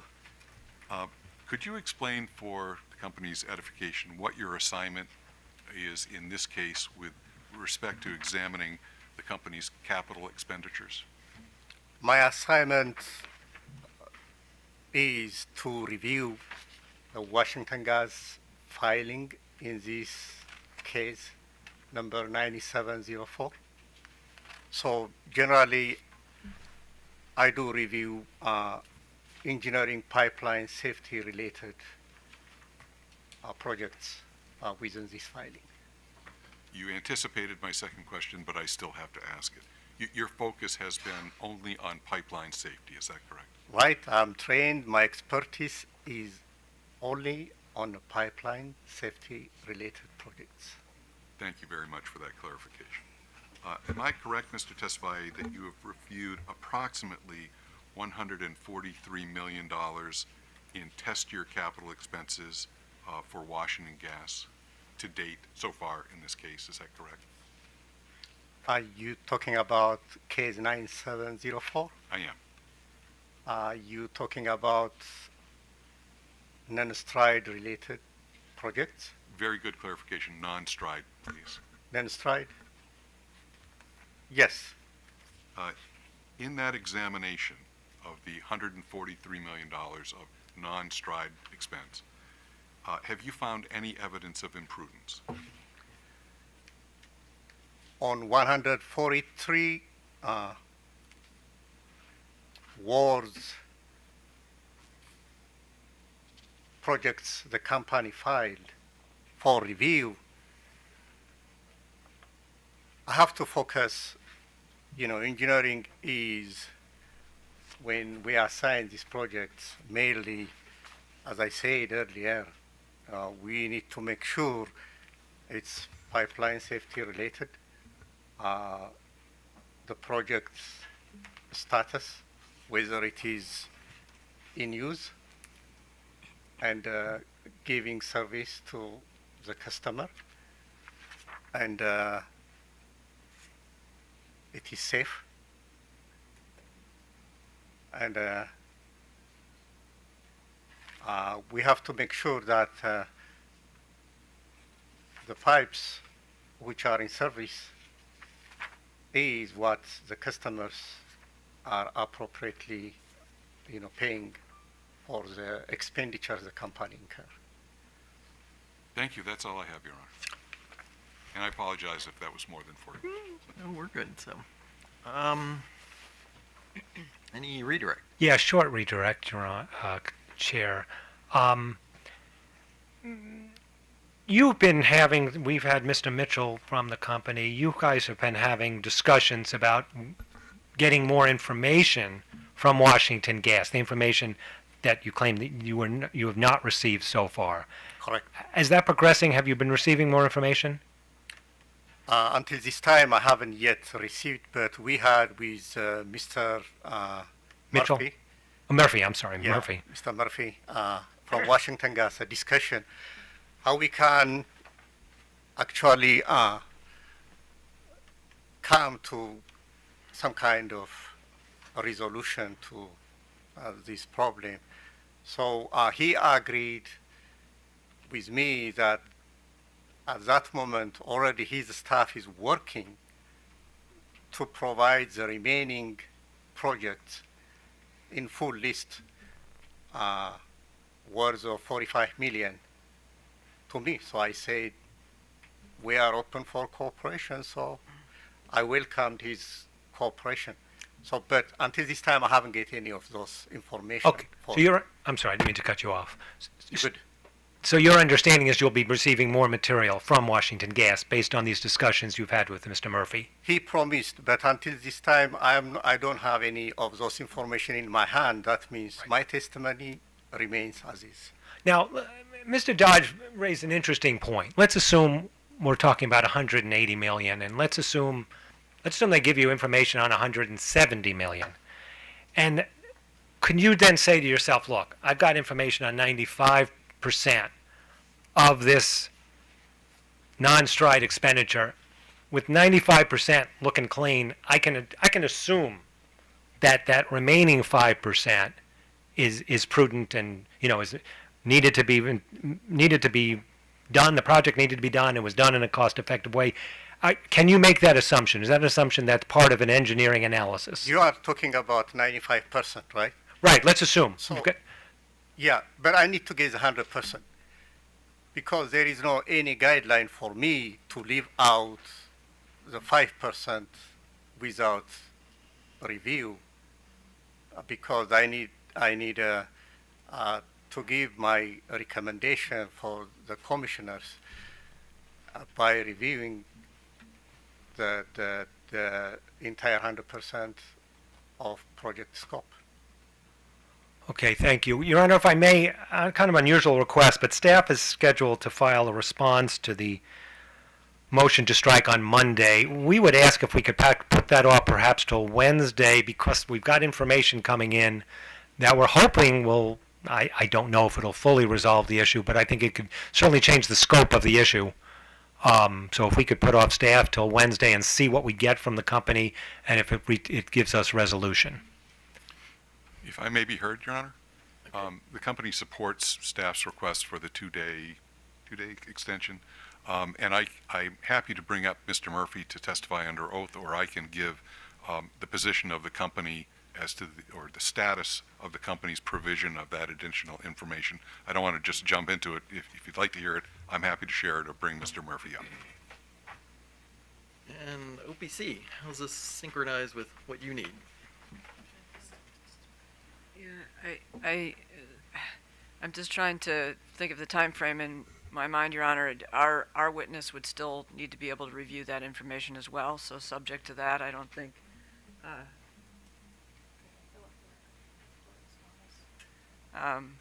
We might need a moment to confer on that. I'd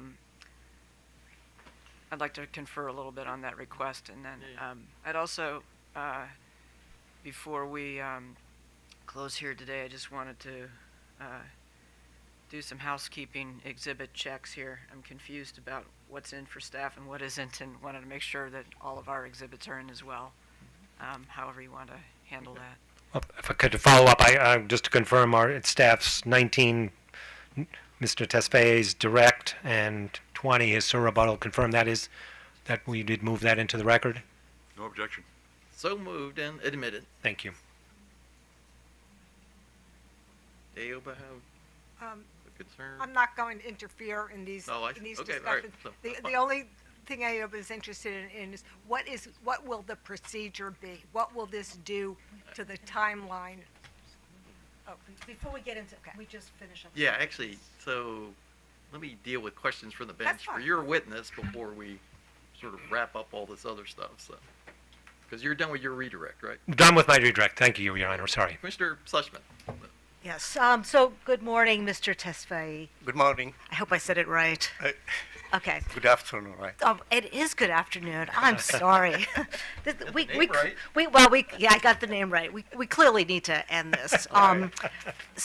I wanted to talk to you about what you see your role is in reviewing the information. So the company provides you with responses to your data requests so that you have the ability to make sure that the costs incurred were prudent. Is that so you can't just rely on them saying, oh, it's fine, everything is prudent. You really do have to review everything. And then, so following up from Mr. Albert's question to you about what if they give you 95% and they leave off 5%, and they, it's just noise. It's just a couple of decimal points. It's fine. You don't think your work is done until you've looked at 100%. At this time, correct, because I don't have any guideline from my division which determine what percent of the project is enough for review. So, yes, I need to review 100%. Okay. I think they were talking about this being technical data yesterday. Can't quite remember this, but anyway, but this is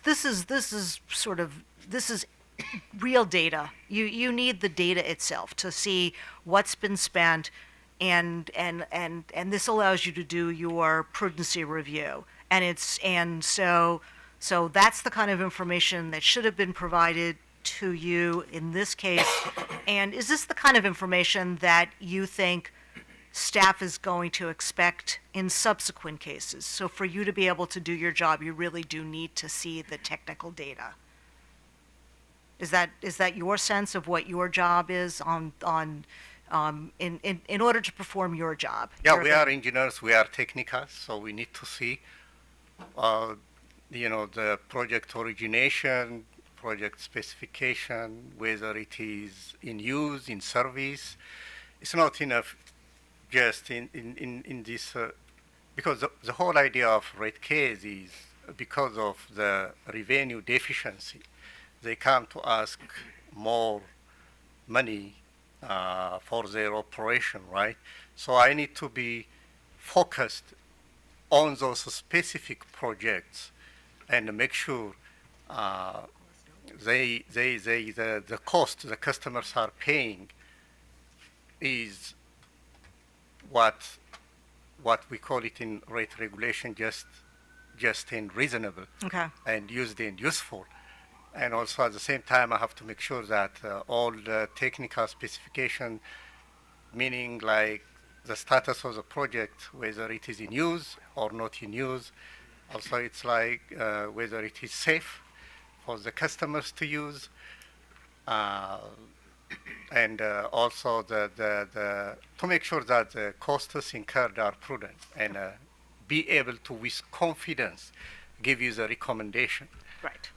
That's the whole work. Right, and so for this $45.2 million, that you couldn't do your work because you didn't have the data. If I don't have what to give it to you. Right. Yeah. So if I don't have what to give it to you, and otherwise, why we are as engineers needed to do, because we have to complete a minimum of 80 inspection per year. We have to go out and do inspections, and also we have to go and do record inspections. Mm-hmm. And this whole thing is taking us away from our work. So we spend a lot of time. So it's not with a strike of a pen on the next day of the company filing, I came in to see, I don't like this, and this is my conclusion. I'm not coming conclusion. I spend a lot of nights to do that. And also still I am behind in regard my obligation to complete my 18 inspections. So I need to complete the equation.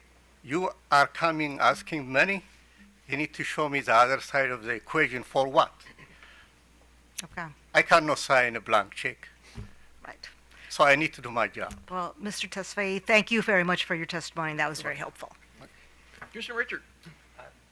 Don't have any questions, but I do appreciate your diligence and, your expectation that, that you should get the information. And Thank you. I certainly support you in that. Thank you. Thank you. Appreciate it. No questions from me, so I think, thanks for coming. Can I just do one quick redirect? Can I Redirect ask? Based on what you heard. Yes, yes. Actually, I'm not allowing that. I did that once for WGL, and that actually was a mistake on my part. Okay. So we're actually, I know that used to be the practice here, but it's not now. All right. So, Thank you. okay. Can I ask about the request for the extension to Wednesday on the? Well, let me just, I'm sorry. Yeah, I'm just trying to pull up the, I'm concerned about having enough time to brief here. And I'm getting this spinning circle of death here, trying to fill up our schedule for our rate case and when our briefs are due. I believe it's November 18th. Yeah, so we got You're just- done if you want to leave. Your Honor, if this is an appropriate time, I can provide the data update. Sure, go ahead. So I'm informed by Mr. Murphy and his staff that we expect to be able to provide the $45.2 million worth of data by close of business tomorrow. Okay. If we cannot meet that mark, we will advise the commission and all parties. So- To Ms. Bell's specific point, this is one point in a multi-point rate case. I have instructed my team to start briefing, holding this issue open. I think we can all proceed on that track of doing the briefing that we can and waiting for a final commission determination, or, excuse me, record inclusion of this evidence. And Mr. Tesfayer's review of it, we want to give him sufficient time, but I don't think there's any need to delay the briefing schedule for this one point. So in response to that, I think knowing that you're going to provide the information by close of business Friday is helpful, and I presume you'd be providing that to To all OPC parties, as well. yes. We also have, And all parties? Yes, all parties. and we also have the CCAN issue out there in terms of scheduling that. I understand that, but. So so I think it probably, in light of those two things, receipt by close of business Friday, that we don't have any objection to staff's request. But I'm hoping that we might be also able to schedule the CCAN witness earlier rather than later, if that's. So where are we on that? I have not had a chance to speak with the parties on that because I've been dealing with the Sure, the sure, I data understand, issue. but- But my vision, Your Honor, is that, and this is my position, not representing any other party, that the appropriate thing would be to grant staff's extension and that the commission hold open the evidentiary record in this matter to admit the $45.2 million worth of data and give Mr. Tesfaye the opportunity to testify again, if he so chooses, on his review of that additional information. And parties at that time can decide whether they want to do sir, rejoinder, or whatever we're up to. I don't think this is going to end up being a contentious issue, given, as we've heard, that in the review of the first 75% of the data, Mr. Tesfaye has not found any imprudence.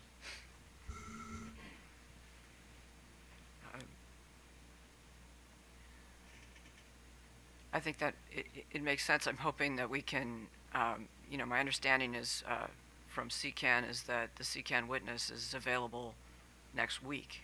But that's, Mr. Chairman, Surabago is available all next week for anything, but I recognize that you also don't want to have 2 more days of hearings if you don't have to. So right now, he's keeping his week open, and we can be flexible with regard to whether he comes in next week or whether it gets delayed farther because of the stride issue. and it looks like the brief in this case is due on the 17th. Do I have that right, John? Is that correct? Yes. Thank you. I just need to consult with a limited number of colleagues. I think we can manage our return appearance with 1 or 2 SMEs and 1 attorney, and we should be able to do that, nail that down, our availability for next week or early the following week as soon as we can. Does that work for you? Okay, so we'll tentatively handle all this on Wednesday after the admin meeting, so. Thank you, Your Honor. I'm sorry, Your Honor, I'm confused. We'll potentially handle what on Wednesday after? Your, Okay. Yeah, I just want to make yeah, sure yeah, so- it wasn't yeah. the issue of what we should do. Yeah. So he should be here Wednesday. yeah, right. Okay. Thank you. And to be clear, Mr. Tesfaye would also be testifying there. Yeah. And we will bring Mr. Murphy or a designee. And lastly, I know you're trying to lift your gavel, Mr. Chairman, and I don't blame you, but I just want to make sure on the evidence. First of all, I just wanted to ask you about that OPC's exhibits 1 through 17 and 19 through 21, including 21 and 21C, are all in. Is that correct? According to my chart. Okay. And I just had a question about staff's exhibits. I know we're keeping the record open, and so right now, Mr. Tesfaye's direct and surrebuttal have not been admitted. Is that correct? That's true, yeah. And then also, Mr. Ostrander, I have his direct listed as staff exhibit number 3, but if he has a surrebuttal, I mean, a rebuttal, I don't have that listed in my exhibits anywhere, and I'm wondering if that exists, and if You so. know, actually, that did come up yesterday, so. Yes, I thought I had come back and said, oops, I think I missed his surrebuttal. So my list, let me make sure I have it right. I think I originally put, Should be 2 and 3. His Ju- direct is number 3. his direct is number 3. Yeah. But I don't have any But- record of his Right. rebuttal in Yeah, the you- record. You never offered his surrebuttal. Surrebuttal, okay, thank you. Thank you for alerting me to that. I thought I had. So if we could put that in, I think we're up to number 21. Yep. Okay, so that would be Mr. Ostrander's surrebuttal. Yeah, public, and I'm sorry, so we'll need he's got a public and a confidential, so if we could do a 21 and a 21C, and that would apply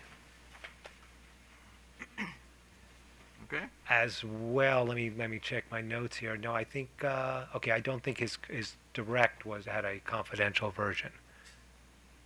So yes. And then, Your Honor, is it your intention to leave the record open without admitting those until Wednesday, or are those, could those Well, I guess be- regarding that witness, what's the company's? I apologize, Your Honor, we were talking about a different matter. So this is related to staff witness Ostlander's direct and surrebuttal testimony, whether or not it gets admitted. No objection from the company. Okay, so 21 and 21C is admitted. And 3 is already admitted, is that correct? Yeah, that was done yesterday, the day before. And then testify will remain open until Wednesday, is that what Yeah. you're? Mhm. Okay. Okay, so will the staff reply on the motion to strike is delayed till Wednesday, and you're saying then what, next Friday we'll have Mr. Mitchell show up with the new information? What did I catch? No. Mr. Murphy Murphy. will be available on Wednesday afternoon per Wednesday the afternoon, the yeah. chair's instruction. Okay, thank you. Along with CCAN's witness, so. So, Your Honor, does that mean our hearing is on Wednesday? After the admin meeting, yeah. So. Okay. Okay, thank you, Your Honor. Before Anything we else? touch down Sure, with the sure. gavel, I would like to raise the specter of page limits on the brief. We did some very quick research, and I recall that the page limit for the initial brief last time was either 75 or 80 pages. I can't remember specifically. The company would request 80 pages. What do you think? So, I believe it was 80 pages last year, or not last year, last case. I know Comar generally limits us to 60. no, I understand. So, what did I do in the BG&E case? How much? Well, it was more than. This is an MRP. Okay, so we'll do 80 for the initial brief. Thank you, Your Honor. And I think I did 80 and 60 in the BG&E case.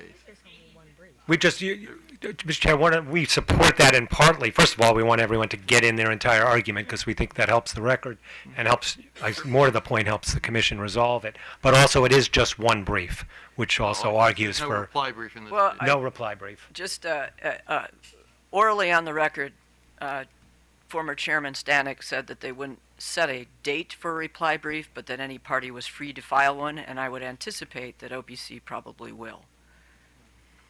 All right, fine, sure. So we'll do 60 for that. So. We will reserve our rights to file one, Yeah, too. that's fine. Sure. Or go to the Bahamas. I'm not sure. Okay. Have a nice trip. So, all right. See you Wednesday. Thank you, Your Honor.